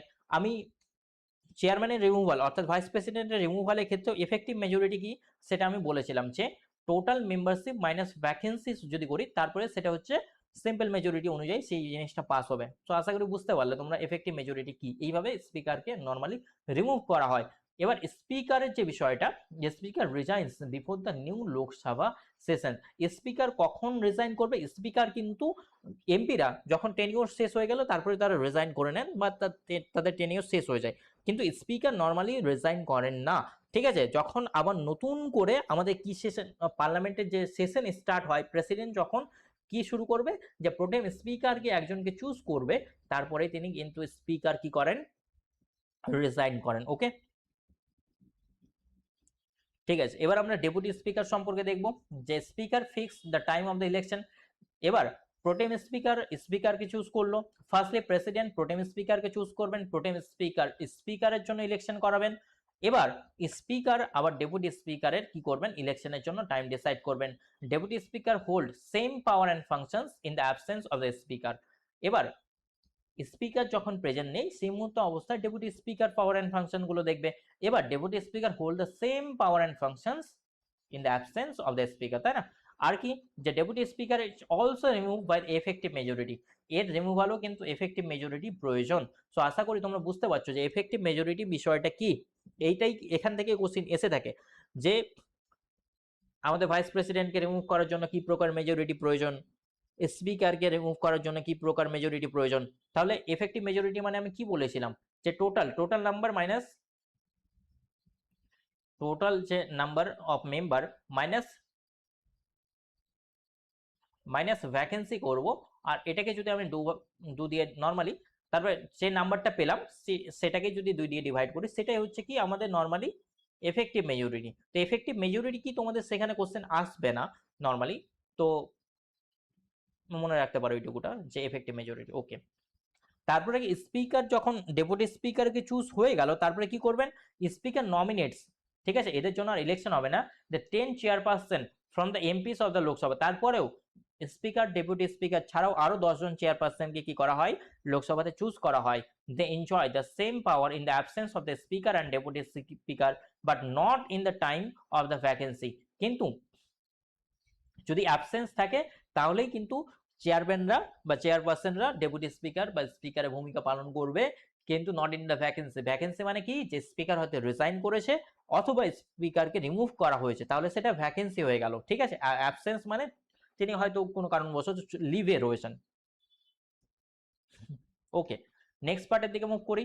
এবার আমরা হাউসে দুটো পোস্ট পাবো, 2 প্রকারের পোস্ট পাবো, একটা হচ্ছে কি লিডার অফ দ্য হাউস, আর একটা হচ্ছে লিডার অফ অপোজিশন। সেটা অলরেডি বললাম যে leader of the house Lok Sabha, যদি পিএম লোকসভা থেকে চুজ হয়ে থাকেন তাহলে সেখানকার লিডার অফ দ্য হাউস কে হবে, পিএম হবে, আর রাজ্যসভায় তিনি একজনকে অ্যাপয়েন্ট করবেন, ঠিক আছে। লিডার অফ অপোজিশন এটা হওয়ার জন্য একটা ক্রাইটেরিয়া রয়েছে, যে একটা পার্টি তো গভর্নমেন্ট ফর্ম করলো, আরেকটা পার্টি কি হবে, যে মেজর অপোজিশন পার্টি, মানে টোটাল যে সিট রয়েছে তার 10% সিট যদি কোনো পার্টি অ্যাকুয়ার করে, তাহলে তারা কি হয়ে যাবে, তারা হচ্ছে মেজর অপোজিশন পার্টি হয়ে যাবে, ঠিক আছে। যে required 10% seats of the total স্ট্যান্ডে 10% সিট যদি কারো কাছে থাকে, সো নর্মালি আমরা যদি 550 দেখি, এর যদি আমরা 10% বের করি, তাহলে 10% এর কত আছে, 55, তাই না। তো যেই পার্টিটার 55 এর বেশি সিট রয়েছে তারা মেজর অপোজিশন পার্টি। যেমন নর্মালি কংগ্রেসের কাছে এখন 99 সিট রয়েছে, তাই না, তাহলে এখন কংগ্রেস মেজর অপোজিশন পার্টি, সেই জন্যই কংগ্রেস থেকে একজন লিডার অফ দ্য অপোজিশন লোকসভাতে চুজ করা হবে,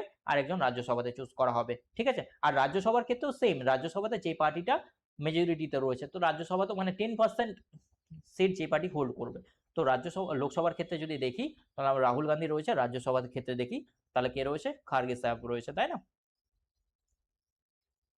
ওকে, নেক্সট, এবার যে পার্লামেন্টের বিভিন্ন যে সেশনগুলো রয়েছে সেগুলোর দিকে আমরা মুভ করি। পার্লামেন্টে বেসিক্যালি প্রসিডিংগুলোর দিকে আমরা মুভ করছি।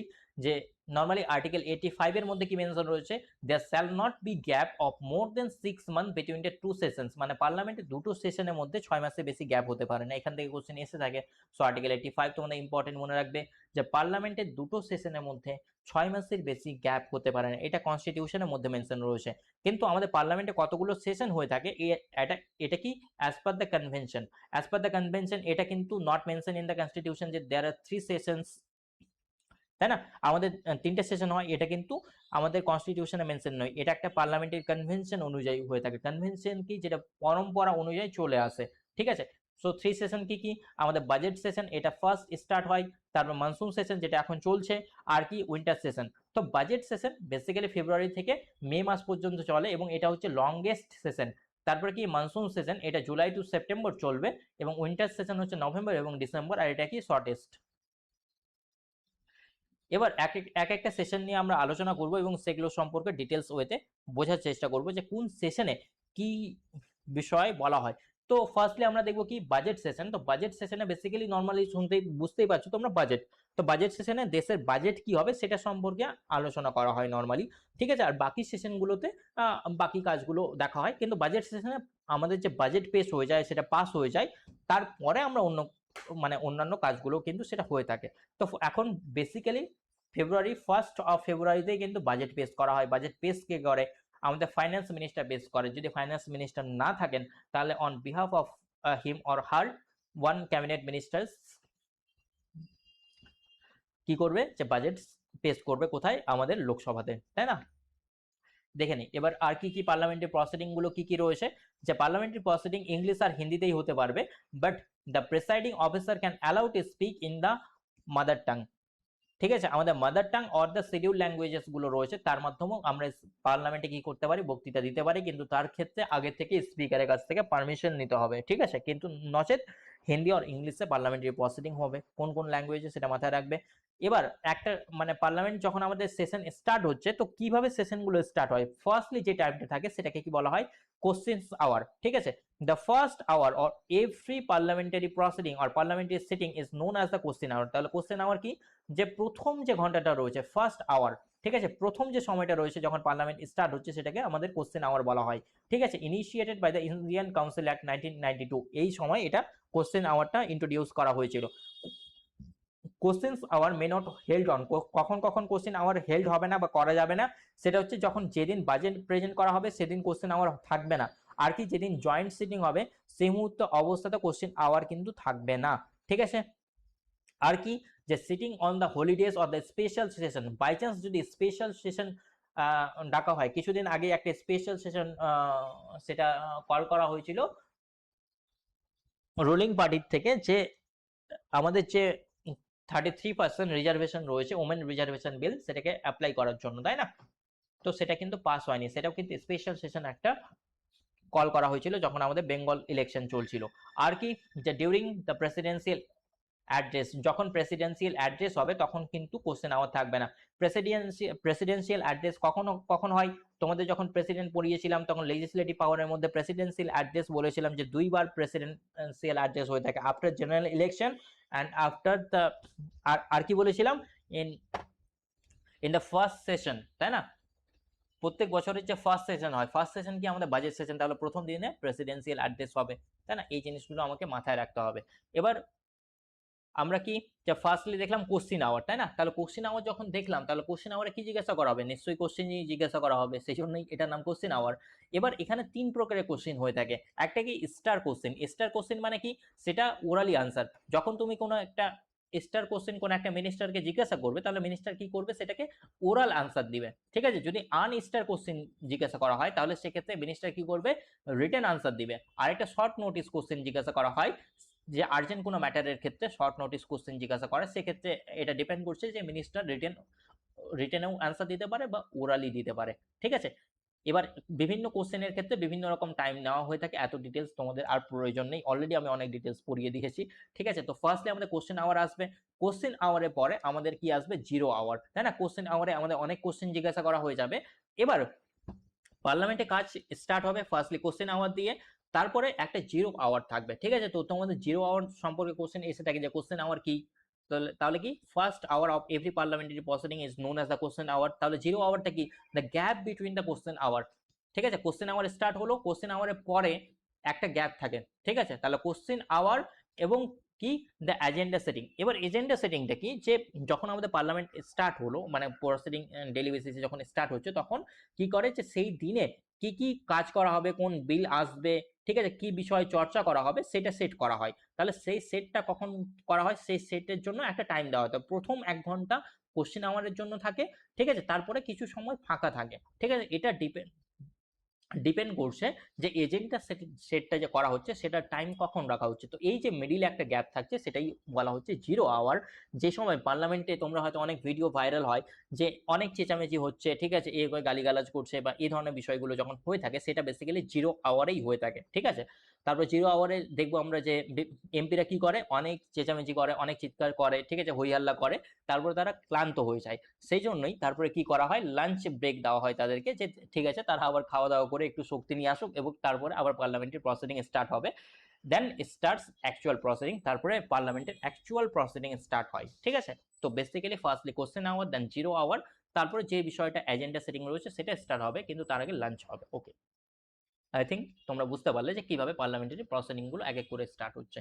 এবার আমাদের পার্লামেন্টে বিভিন্ন প্রকার মোশন রয়েছে। ঠিক আছে, এই মোশন মানে ওই গতি বা আমাদের ফিজিক্সে মোশন পড়ি, ঠিক আছে, সেই মোশন না, এখানে বিভিন্ন প্রকার মোশন রয়েছে। সেগুলো কি কি, ফার্স্টলি আমরা দেখবো কি অ্যাডজার্নমেন্ট মোশন। অ্যাডজার্নমেন্ট মানে তোমরা বিভিন্ন রকম শুনেছো যে কোর্ট ইজ অ্যাডজার্ন, তাই না? এই ধরনের টার্ম তোমরা শুনে এসেছো। তাহলে কি এই মোশনটা নিয়ে আসা হয় যে কোনো একটা পার্লামেন্টারি প্রসিডিং চলছে সেটাকে স্টপ করার জন্য, যে সেটাকে থামানোর জন্য, মানে আর্জেন্ট পাবলিক ইম্পর্টেন্স কোন একটা ম্যাটার রয়েছে সেই ম্যাটারে চর্চা করার জন্য এই মোশনগুলো বেসিক্যালি অপোজিশনরাই নিয়ে আসে। ঠিক আছে, কিন্তু বাই চান্স, কিন্তু এমনটা না যে যারা রুলিং পার্টি রয়েছে তারা এই মোশনটা আনতে পারে না বা আনবে না এমনটা না, কিন্তু জেনারেলি যারা অপোজিশন থেকে রয়েছে তারা এই মোশনটা নিয়ে আসে যে আর্জেন্ট পাবলিক কোনো ইম্পর্টেন্স রয়েছে সেই ম্যাটারটাকে ডিসকাশন করার জন্য অ্যাডজার্নমেন্ট মোশন নিয়ে আসা হয়।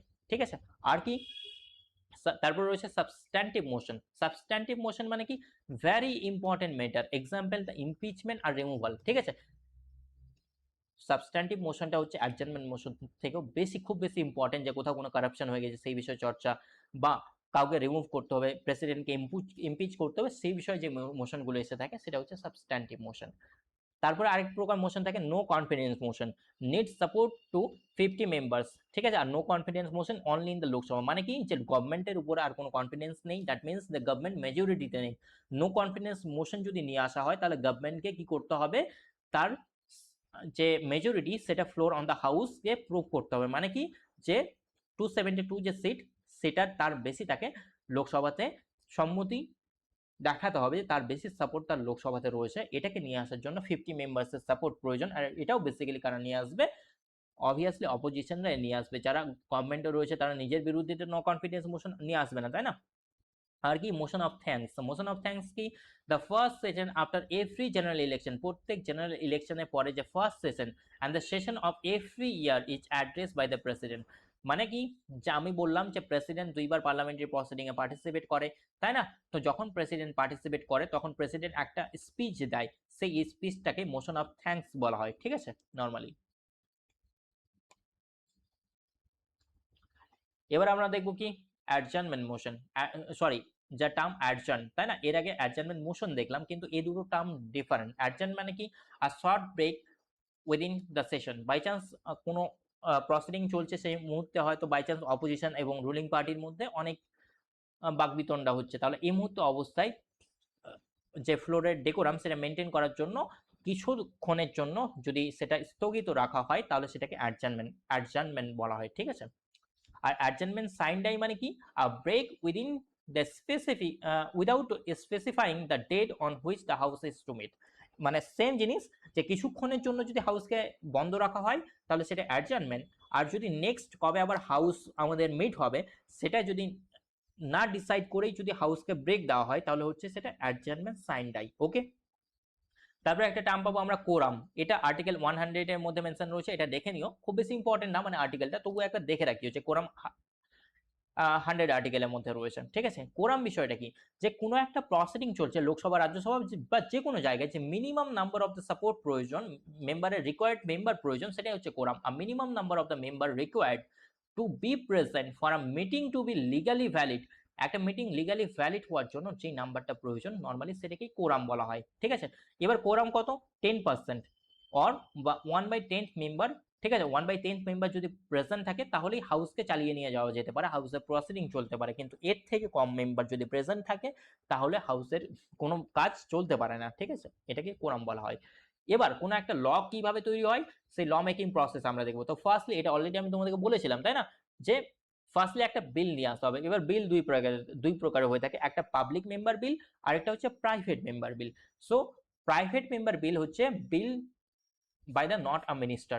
প্রাইভেট মেম্বার বিল মানে কি, এমন একটা বিল উত্থাপন করা হয়েছে যেই বিলটা কোনো একটা মিনিস্টারের দ্বারা উত্থাপন করা হয়নি, মানে কি সে হচ্ছে নর্মাল একজন এমপির দ্বারা যদি কোনো বিল উত্থাপন করা হয়, সে রুলিং পার্টি হোক বা অপোজিশন হোক, সেটাকে বলা হয় কি প্রাইভেট মেম্বার বিল। ঠিক আছে, আর পাবলিক যদি বলা হয়, যে পাবলিক মেম্বার বিল যদি বলা হয় সেটা কার দ্বারা উত্থাপন করা হবে, সেটা কোনো মিনিস্টারের দ্বারা। ঠিক আছে, সেই বিলটা উত্থাপন করা হবে সেটাকে পাবলিক মেম্বার বিল বলা হবে। এবার নর্মালি কোনো একটা বিল উত্থাপন করা হলো, ঠিক আছে, সেটা যে কোনো হাউসে উত্থাপন করা যেতে পারে। তারপরে কি করবে হাউস, সেটা যদি পাস করে তাহলেই তো ফার্দার যাবে, তাই না। যদি রিজেক্ট করে দেয় তাহলে বিলটা সেখানে এন্ড হয়ে গেল। যদি সেটা পাস করে তাহলে সেকেন্ড হাউসে যাবে, সেকেন্ড হাউসে যদি সেই বিলটাকে পাস করে তাহলে কার কাছে যাবে, প্রেসিডেন্টের কাছে যাবে। প্রেসিডেন্ট অ্যাসেন্টে, প্রেসিডেন্টের কাছে সমস্ত ভেটো পাওয়ার রয়েছে, সেগুলো যদি ইউজ হয়ে যায় তাহলে সেই বিলটা সেখানে এন্ড। কিন্তু প্রেসিডেন্ট যদি অ্যাসেন্ট দিয়ে দেয় তাহলে সেটা কি হবে, অ্যাক্টে পরিণত হবে। ঠিক আছে, এবং এই অ্যাক্টটা তারপরে কি হবে, যে ইমপ্লিমেন্টেড বাই দ্য এক্সিকিউটিভ, তাই না।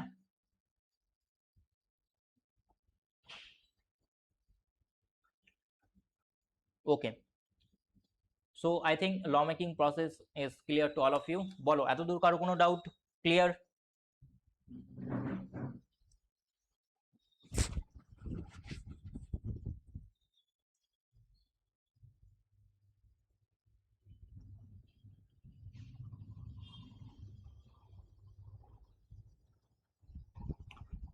কি ব্যাপার,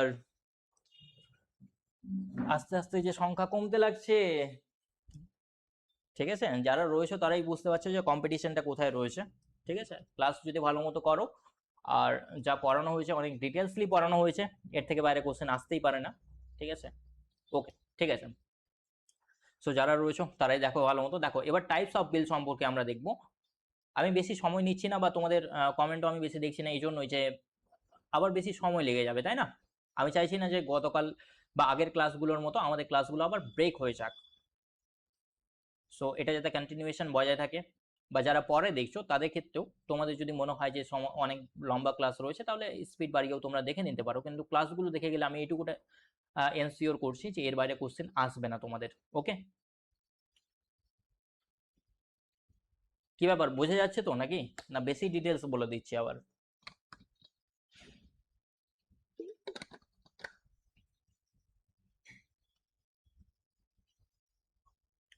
সো এবার আমরা কি দেখবো, টাইপস অফ বিল। যে বিভিন্ন প্রকারের বিল হয়, কোন বিল পাসের ক্ষেত্রে কি প্রকারের মেজরিটি বা কি বিষয়গুলো প্রয়োজন, সেগুলো আমরা দেখবো এবং বোঝার চেষ্টা করবো। তো ফার্স্টলি আমরা অর্ডিনারি বিল সম্পর্কে দেখবো। ঠিক আছে, অর্ডিনারি বিলটা কি? যে এটা যে নর্মালি মনে রাখবে একটা সাধারণ বিল। ঠিক আছে, যেই বিলটা pass by the simple majority. Simple majority মানে কোনো একটা হাউসে যতজন প্রেজেন্ট রয়েছে এবং ভোটিং করলো, ঠিক আছে, সেটার যদি মেজরিটি প্রুফ হয়ে যায় যে প্রেজেন্ট অ্যান্ড ভোটিং, ঠিক আছে, সেটাকেই নর্মালি কি বলা হয়, সিম্পল মেজরিটি। ওকে, যে সাপোজ কোনো একটা হাউসে 400 জন কোনো একদিন মেম্বার প্রেজেন্ট রয়েছে, 400 জনই ভোটিং করেছে, তাহলে সেটাকে যদি 2 দিয়ে ভাগ করি, ঠিক আছে, তাহলে কত আসবে? 200, তাই না? কিন্তু মোর দেন 200, 201 জন হতে হবে, কারণ 200 মানে হচ্ছে 50-50। আর সেক্ষেত্রেই স্পিকার একটা ভোট দিয়ে থাকে, তাই না? স্পিকারের কাছে একটা ভোট থাকে, সেই ভোটটাকে কি বলা হয় তোমরা অবশ্যই কমেন্টের মাধ্যমে জানাবে। সেটা মেবি আমি স্পিকারের ক্ষেত্রে আমি মিস করে দিলাম, যে স্পিকার সবসময় ভোট প্রদান করে না, কিন্তু যে ক্ষেত্রে টাই হয়ে যায় সেক্ষেত্রে স্পিকার একটা ভোট প্রদান করে, সেই ভোটটাকে কি বলা হয়, স্পিকার, এবং সেটাও স্পিকারের একটা পাওয়ার, সেক্ষেত্রে মনে রাখবে সেটা। Okay, pass by the simple majority সেটা মাথায় রাখবে। Can be the private as well as the public member bill. Private member bill, public member bill কি সেটা আমি অলরেডি বললাম। এটা ordinary bill, private member bill বা পাবলিক মেম্বার বিল দুটোই হতে পারে। Introduce in both the houses, দুটো হাউসেই অর্ডিনারি বিল ইন্ট্রোডিউস করতে পারে, এবং দুটো হাউসেরই অর্ডিনারি বিলের ক্ষেত্রে সেম পাওয়ার রয়েছে। ঠিক আছে, এবার ডেডলকের মতো সিচুয়েশন যদি ক্রিয়েট হয়ে যায়, ডেডলক মানে কি, যে অলরেডি বললাম যে president may call for the joint session, যে একটা হাউস পাস করেছে অপর হাউস পাস করেনি, তাহলে এক্ষেত্রে ডেডলকের মতো সিচুয়েশন ক্রিয়েট হয়ে যাবে, এবং প্রেসিডেন্ট কি করবে, জয়েন্ট সেশন কল করতে পারে।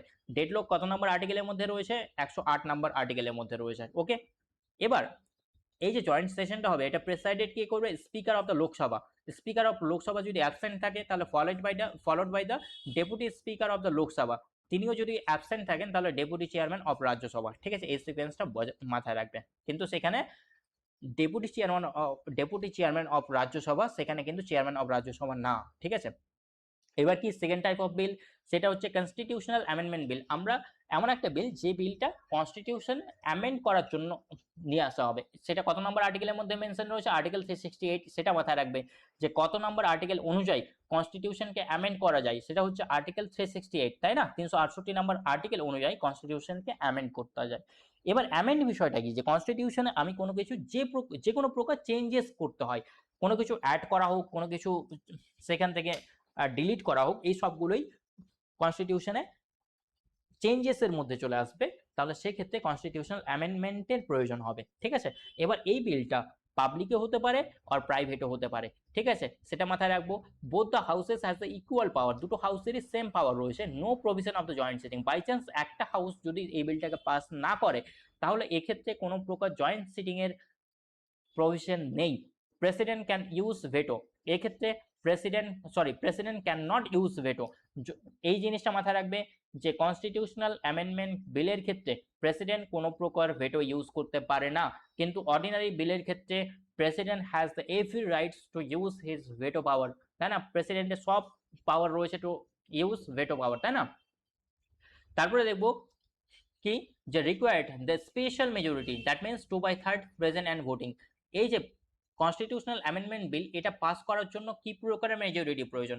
এটা হচ্ছে স্পেশাল মেজরিটি প্রয়োজন, সেটা হচ্ছে 2/3 প্রেজেন্ট অ্যান্ড ভোটিং। ঠিক আছে, এই প্রকারের মেজরিটি প্রয়োজন। এবার স্পেশাল মেজরিটি বিভিন্ন প্রকারের হয়ে থাকে, এটা হচ্ছে টাইপ 1। ঠিক আছে, কোশ্চেনে এইভাবে কিন্তু আসবে না যে টাইপ 1 মেজরিটি স্পেশাল মেজরিটি, এমনটা না।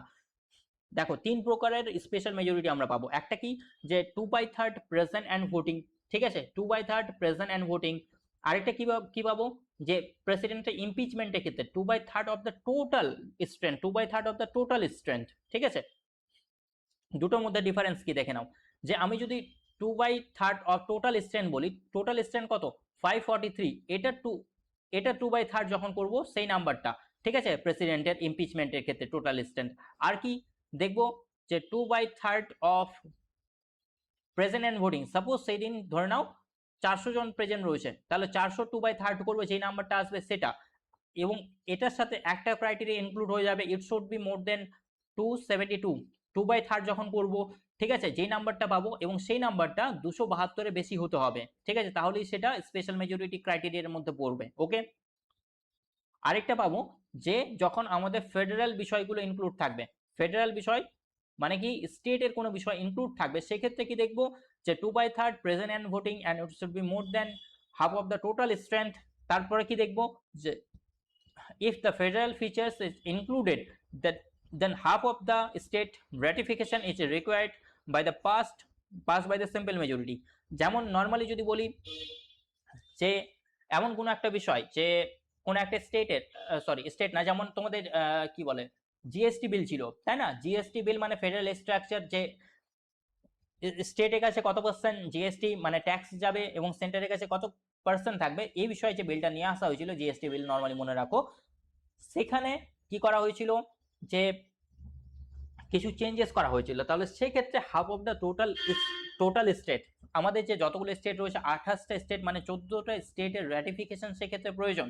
ঠিক আছে, এবং পাশাপাশি সেই স্টেটের যে মানে স্টেটের যে লেজিসলেচার, সেটাকে কি বলা হয়, বিধানসভা। সেই বিধানসভাতে সেই বিলটা কিভাবে পাস হবে, সেখানে সিম্পল মেজরিটির মাধ্যমে পাস হবে, কিন্তু আমাদের পার্লামেন্ট স্পেশাল মেজরিটির মাধ্যমে পাস হবে, সেটা হচ্ছে আমাদের কনস্টিটিউশনাল অ্যামেন্ডমেন্ট বিল। আশা করি ডিফারেন্সগুলো বুঝতে পারলে। যদি না বুঝতে পারো, ভিডিওটা আপলোড হয়ে যাবে, তারপরে এই পার্টটুকু আরেকবার দেখবে। ঠিক আছে, যেহেতু রেকর্ডিং থেকে যাবে, তো তোমরা বারবার দেখতে পারবে বিষয়টা না বুঝতে পারলে। তারপরে আমরা কি দেখবো, মানি বিল। ঠিক আছে, মানি মানে তোমরা বুঝতেই পারছো, টাকা। তাহলে যে বিষয় মানে যে বিলের মধ্যে এক বা একাধিক মানি রিলেটেড ম্যাটার ইনক্লুড থাকবে, সেটাই নর্মালি মানি বিল। ঠিক আছে, আর এই বিলটা শুধুমাত্র কোনো একজন মিনিস্টার ইন্ট্রোডিউস করতে পারে। এটা যেহেতু মিনিস্টার ইন্ট্রোডিউস করবে, সেই জন্য এটাকে কি বলা হয়, পাবলিক মেম্বার বিল। এখানে প্রাইভেট মেম্বার বিল আসবে না। ঠিক আছে, ওকে।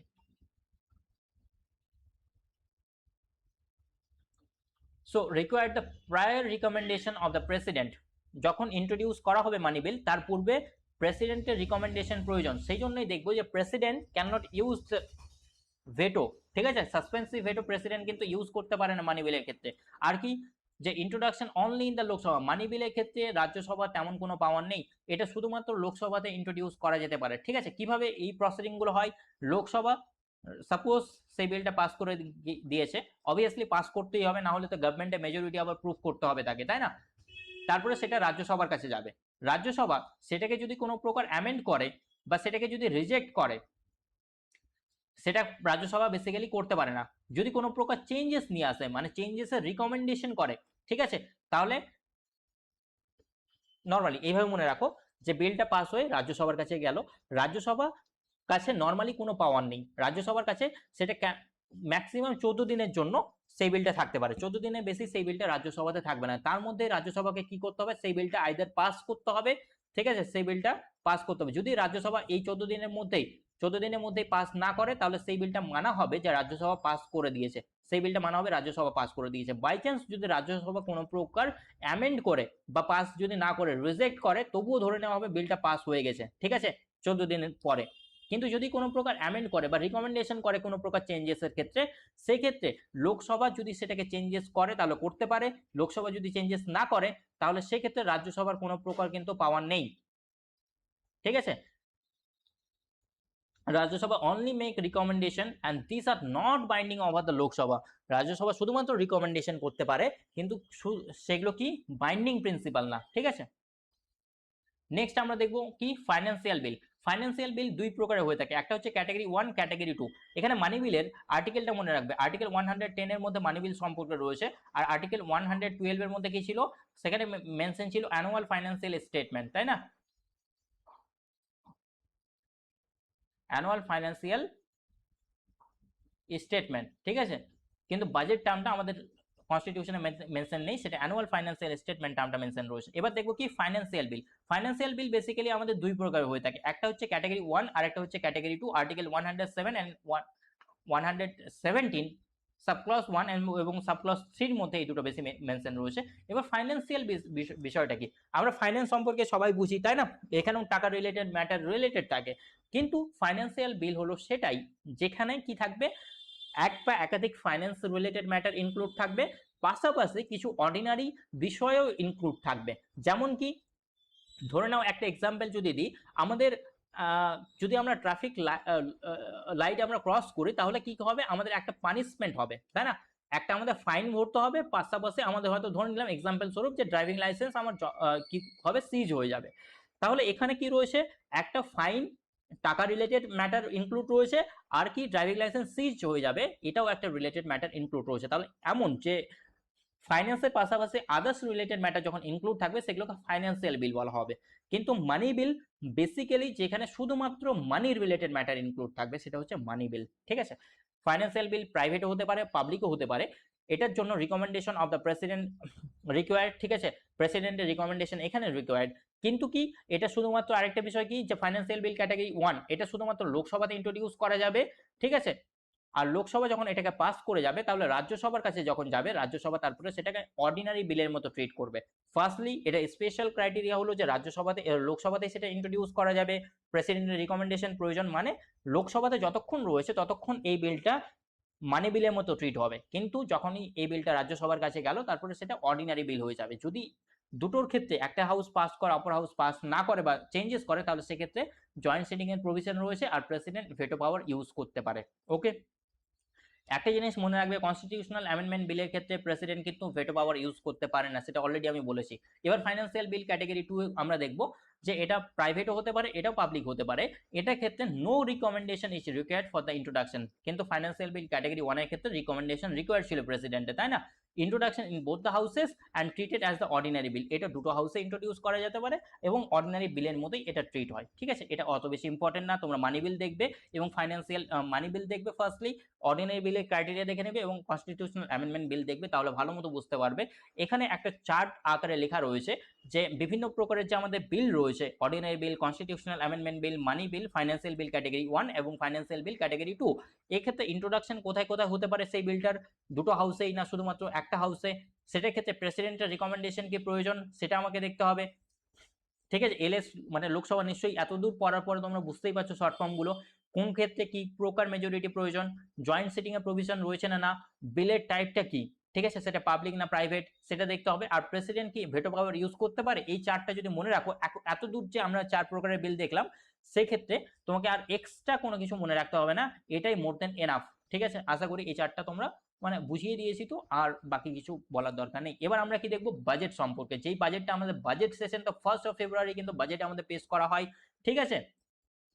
The term budget is not mention in the constitution, এটা কনস্টিটিউশনে মেনশন নেই। সেখানে কি মেনশন রয়েছে, আর্টিকেল 112 এর মধ্যে যে অ্যানুয়াল ফাইন্যান্সিয়াল স্টেটমেন্ট টার্মটা মেনশন রয়েছে। হ্যাঁ, এছাড়াও আমাদের এই যে পার্লামেন্টারি সেশন, এর মধ্যে আমরা বেসিক্যালি তিনটে আরো টার্ম পাবো। সেই তিনটে টার্ম তোমরা একবার জেনে নাও, যে ডিমান্ড ফর গ্রান্ট দেখবো, ভোট অন অ্যাকাউন্ট দেখবো, আর ভোট অন ক্রেডিট দেখবো। তাহলে ডিমান্ড ফর দ্য গ্রান্ট কি, যখন আমাদের বাজেট পেশ করা হলো তার পূর্বেই আমরা দেখবো যে বিভিন্ন আমাদের যে ডিপার্টমেন্ট রয়েছে, গভর্নমেন্ট ডিপার্টমেন্টগুলো রয়েছে, বিভিন্ন মিনিস্ট্রিগুলো রয়েছে, সেই মিনিস্ট্রি তার কি করে, একটা অ্যাসেসমেন্ট করে যে আমাদের যে যে সমস্ত স্কিম রয়েছে বা এগুলো ইমপ্লিমেন্ট করতে বা পুরো ইয়ারে রান করতে আমার কত টাকা খরচ হতে পারে। এস্টিমেট ধরে নিলাম আমার 100 টাকা খরচ হতে পারে, তাহলে এটা হচ্ছে ডিমান্ড ফর গ্রান্ট। তারা এই ডিমান্ডটা করছে গভর্নমেন্টের কাছ থেকে, সেই ডিপার্টমেন্ট মানে বেসিক্যালি তারা বাজেটে চাইছে যে এত টাকা তাদের ক্ষেত্রে যাতে অ্যালোকেশন হয়, সেটা হচ্ছে ডিমান্ড ফর গ্রান্ট, বিভিন্ন মিনিস্ট্রি করছে। তারপর ভোট অন অ্যাকাউন্ট কি, ভোট অন অ্যাকাউন্ট হলো যে আমি সাপোজ গভর্নমেন্ট আমাকে, আমি 100 টাকা ডিমান্ড করছিলাম, গভর্নমেন্ট আমাকে সাপোজ হয়তো 95 টাকা 1 বছরের জন্য, এই পুরোটাই হচ্ছে 1 ইয়ার, কারণ আমাদের বাজেটটা 1 বছরের জন্যই এসে থাকে, তাই না, ইয়ার অন ইয়ার বেসিসে আসে, তাহলে 95 আমার হয়তো গভর্নমেন্ট কি করেছে, আমাকে 1 বছরের জন্য অ্যালট করেছে। কিন্তু আমি দেখছি যে 10 মান্থ কাজ করার পরে আমার কি হয়েছে, এই যে টাকাটা সেটা কিন্তু শেষ হয়ে গেছে, তাহলে বাকি আরো 2 মাস তো রয়েছে, সেই 2 মাস আমাকে বাকিদের স্যালারি রয়েছে, আমার আদার্স অফিস এক্সপেন্সেস রয়েছে, যে সমস্ত স্কিমগুলো রয়েছে সেগুলো ইমপ্লিমেন্ট করতে হবে, তাহলে আমাদের টাকা শেষ হয়ে গেছে, তাই না। তাহলে কি করবে, এখানে ভোট অন অ্যাকাউন্টের মাধ্যমে এই ডিপার্টমেন্ট কি করবে, আবার গভর্নমেন্টের কাছ থেকে টাকা রেজ করবে, ঠিক আছে, গভর্নমেন্টের কাছ থেকে টাকা রেজ করবে, এবং এই টাকাটা ততটাই হতে পারবে যতটা টাকা অ্যালোকেট হয়েছিল তার 1/6%, ঠিক আছে, বা 1/6 টাকাই কিন্তু কি হবে, গভর্নমেন্ট নেক্সট ইয়ারের জন্য তাকে মানে সেই 2 মাসের জন্য খরচ করার জন্য অ্যালোকেট করবে, সেটা হচ্ছে ভোট অন অ্যাকাউন্ট। আর কি ভোট অন ক্রেডিট, যে সাপোজ আমাদের ইমার্জেন্সি লাইক সিচুয়েশন রয়েছে, ইমার্জেন্সি লাইক সিচুয়েশন রয়েছে, গভর্নমেন্টের প্রচুর পরিমাণে এক্সপেন্ডিচার করতে হবে, ঠিক আছে, আমাদের ওয়ার হচ্ছে, তাহলে এই মতো অবস্থায় যে আমাদের কি রয়েছে, পার্লামেন্ট, সো পার্লামেন্ট কি করবে, একটা ব্ল্যাঙ্ক চেক দিবে, ব্ল্যাঙ্ক চেকের মাধ্যমে কি করবে, যে গভর্নমেন্ট যতগুলো টাকা চায়, যত টাকা প্রয়োজন গভর্নমেন্টের, বেসিক্যালি ফান্ডে যত টাকা রয়েছে অবভিয়াসলি ততটাই, বা যদি গভর্নমেন্ট বড় করতে হয় তাহলে সেই পরিমাণ টাকা গভর্নমেন্ট সেই ইমার্জেন্সি লাইক সিচুয়েশনে, সেটা ওয়ার হোক বা আমাদের কোনো ন্যাচারাল ডিজাস্টার বা ক্লাইমেটিস হয়ে গেছে, সেই মুহূর্ত অবস্থায় সেটা গভর্নমেন্ট কি করতে পারে, সেটা খরচ করতে পারে, সেটা হচ্ছে ভোট অন ক্রেডিট, ঠিক আছে। সো এই ছিল আমাদের পার্লামেন্ট চ্যাপ্টার, আজকে ক্লাসটা এই পর্যন্তই রাখবো, আশা করি তোমরা ডিটেলস ওয়েতে বুঝতে পেরেছো আমাদের যে টপিকগুলো ছিল, পার্লামেন্ট, তাই না, আমরা প্রেসিডেন্ট, ভাইস প্রেসিডেন্ট, প্রথম ম্যারাথন ক্লাসটা তো আমরা কমপ্লিট করেছি ফান্ডামেন্টাল ডিউটি পর্যন্ত, তারপরে আমরা কি কি পড়লাম টপিক, তোমাদের প্রেসিডেন্ট কভার আপ হয়ে গেছে, তাই না। ওকে, আমি লিখে দিচ্ছি যে কি কি নেক্সট ক্লাসে আমাদের কি কি কভার আপ হলো, মানে আজকের ক্লাসে এবং এই লাস্ট দুটো যে ক্লাস ছিল সেই ক্লাসগুলোর মধ্যে কি কি কভার আপ করেছি। তাহলে আমি একটা ফার্স্ট টপিক পড়লাম কি, প্রেসিডেন্ট হয়ে গেছে, সেকেন্ড আমাদের ভাইস প্রেসিডেন্ট হয়ে গেছে, থার্ড আমরা পড়লাম কি, গভর্নর, তাই না, এই টপিকটা হয়ে গেছে। ফোর্থ আমরা কি পড়লাম, যে আমাদের বেসিক্যালি ধরে নাও পিএম ফার্স্টে পড়লাম, prime minister, council of minister পড়লাম, পিএম এর সাথে সাথে তোমাদেরকে বললাম আমি কি পড়ে নিতে, সিএম সেম রয়েছে, তাই না, আর্টিকেলগুলো বললাম, যে সিএম থেকে আর্টিকেল 163 অ্যান্ড 164 এই দুটো আর্টিকেল তোমরা দেখে নেবে। কাউন্সিল অফ মিনিস্টার্স যখন আমরা পড়লাম, তাহলে স্টেট, সিওএম সেম, এই দুটো আমি তোমাদেরকে হোমওয়ার্ক দিলাম এবং পড়ে নিতে বললাম সেম, কারণ সেখান থেকে তেমন কোশ্চেন আসে না। আমাদের অ্যাটর্নি জেনারেল পড়লাম, তাই না, আর এটা হচ্ছে এজি, আর স্টেটের ক্ষেত্রে স্টেট এজিও দেখলাম, তাই না, এইগুলো কিন্তু আমাদের হয়ে গেছে। আর কি পড়লাম, ফাইনাল আমাদের একটা টপিক পড়লাম, সেটার নাম কি, সেটা হচ্ছে আমাদের পার্লামেন্ট, তাই না। এই পার্লামেন্টের মধ্যে আমরা কি কি দেখলাম, আমাদের প্রেসিডেন্ট দেখলাম, আমাদের লোকসভা দেখলাম, আর কি দেখলাম, রাজ্যসভা দেখলাম, আর কি আমাদের পার্লামেন্টারি যে সমস্ত প্রসিডিং রয়েছে, তাই না, তাহলে পার্লামেন্টারি প্রসিডিং, পিপি পার্লামেন্টারি প্রসিডিং সবগুলোই দেখলাম, বিভিন্ন প্রকারের বিল দেখলাম, এই ডিটেলস ওয়েতেই কিন্তু আমাদের বলতে পারো এটা সেকেন্ড ম্যারাথন ক্লাস, সেটা কমপ্লিট হলো। নেক্সট আমাদের কি কি পার্ট থেকে গেল, কি কি পার্ট আমরা নেক্সট ক্লাসে কভার আপ করবো, নেক্সট পার্ট, এবং নেক্সট পার্ট তত তাড়াতাড়ি আসবে যত তোমরা এটাকে কি করবে, সাপোর্ট করবে এই ভিডিওটাকে, তাই না, সেটার মাধ্যমেই তো আমরা মোটিভেশন পাই। কি ক্লাসটা কেমন লাগলো বলো সবাই কমেন্টের মাধ্যমে। সো আমরা কি কি দেখবো সেখানে, হ্যাঁ অবভিয়াসলি কমেন্ট করো, সাপোর্ট করো আমাদেরকে, তবেই ভালো লাগবে যে আরো এই বেটার ওয়েতে ক্লাসগুলো প্রোভাইড করার। নেক্সট আমরা দেখবো কি, আমাদের একটা টপিক থেকে গেল, সেটা হচ্ছে কি জুডিশিয়ারি, এগুলো টপিক আমরা নেক্সট দেখবো নেক্সট ক্লাসে, তাহলে জুডিশিয়ারি দেখবো, তাই না। জুডিশিয়ারি পরে আমরা একটা টপিক দেখবো, কি দেখবো সেটা আমাদের স্টেট বেসিক্যালি হয়ে গেছে, তারপর আমরা দেখবো কি আমাদের পঞ্চায়েতি রাজ, পঞ্চায়েতি রাজ ইনস্টিটিউশন এবং মিউনিসিপ্যালিটি যেগুলো রয়েছে লোকাল সেলফ গভর্নমেন্টের মধ্যে, সেগুলো আমরা দেখবো। আর কি দেখবো, আমাদের বিভিন্ন গভর্নমেন্ট বডি রয়েছে, বিভিন্ন গভর্নমেন্ট বডি রয়েছে সেগুলো দেখবো, যেমন কি গভর্নমেন্ট বডির মধ্যে যদি বলি ইলেকশন কমিশন দেখবো, তাই না, আমাদের ইলেকশন কমিশন দেখবো। আর কি দেখবো, ফাইন্যান্স কমিশন দেখবো, এরকম বেশ কিছু কমিশন রয়েছে যেগুলো হচ্ছে আমাদের কনস্টিটিউশনাল বডিস রয়েছে, সরি গভর্নমেন্ট বডিস না, আমাদের কনস্টিটিউশনাল বডিস, ঠিক আছে, কনস্টিটিউশনাল বডিজ সেগুলো দেখবো। আর কি কিছু নন কনস্টিটিউশনাল বডিজও দেখবো। তার পাশাপাশি আমরা আর কি দেখবো নেক্সট ক্লাসে, এর পাশাপাশি আমরা কি দেখবো, এমার্জেন্সি পাওয়ার দেখবো, এমার্জেন্সি পাওয়ার দেখবো। আর কি দেখবো, আমাদের বিভিন্ন যে পার্টগুলো রয়েছে, কোন পার্টে কি রয়েছে আরেকবার আমরা রিভিশন করব। পাশাপাশি আমরা কি দেখবো, আমাদের যে শিডিউলগুলো রয়েছে 12টা শিডিউল, সেটা সম্পর্কে দেখবো। আর কিছু দেখবো মিসলেনিয়াস টপিক রয়েছে, কিছু মিসলেনিয়াস টপিক রয়েছে, সেটা সম্পর্কে আলোচনা করব। এই পার্টটা আমাদের ম্যারাথন ক্লাসের নেক্সট অর্থাৎ 3 নম্বর ম্যারাথন ক্লাস হতে চলেছে। সো আজকের ক্লাসটা এই পর্যন্তই থাকলো। কাইন্ডলি কমেন্টের মাধ্যমে জানাবে যে কেমন লাগলো, আর অবশ্যই যদি ক্লাস ভালো লাগে একটা লাইক করে দেবে। ওকে, সো আজকে এই পর্যন্তই, আবার দেখা হচ্ছে next class. Okay, so see you in the next class. Till then, thank you and বেশি টেনশন নিও না, এক্সাম কাছে আসছে, বাট বারবার রিভিশন করো, তাহলেই more than enough. Okay, so next class coming soon. Okay, is coming soon হয়ে যেত, বাট লিখলাম না। ওকে, ঠিক আছে, এখানে এন্ড করছি তাহলে। কারো কোনো ডাউট থাকলে কমেন্টে অবশ্যই লিখে রাখবে, আমি নেক্সট ক্লাসে সেগুলো অ্যাড্রেস করার চেষ্টা করব। Thank you.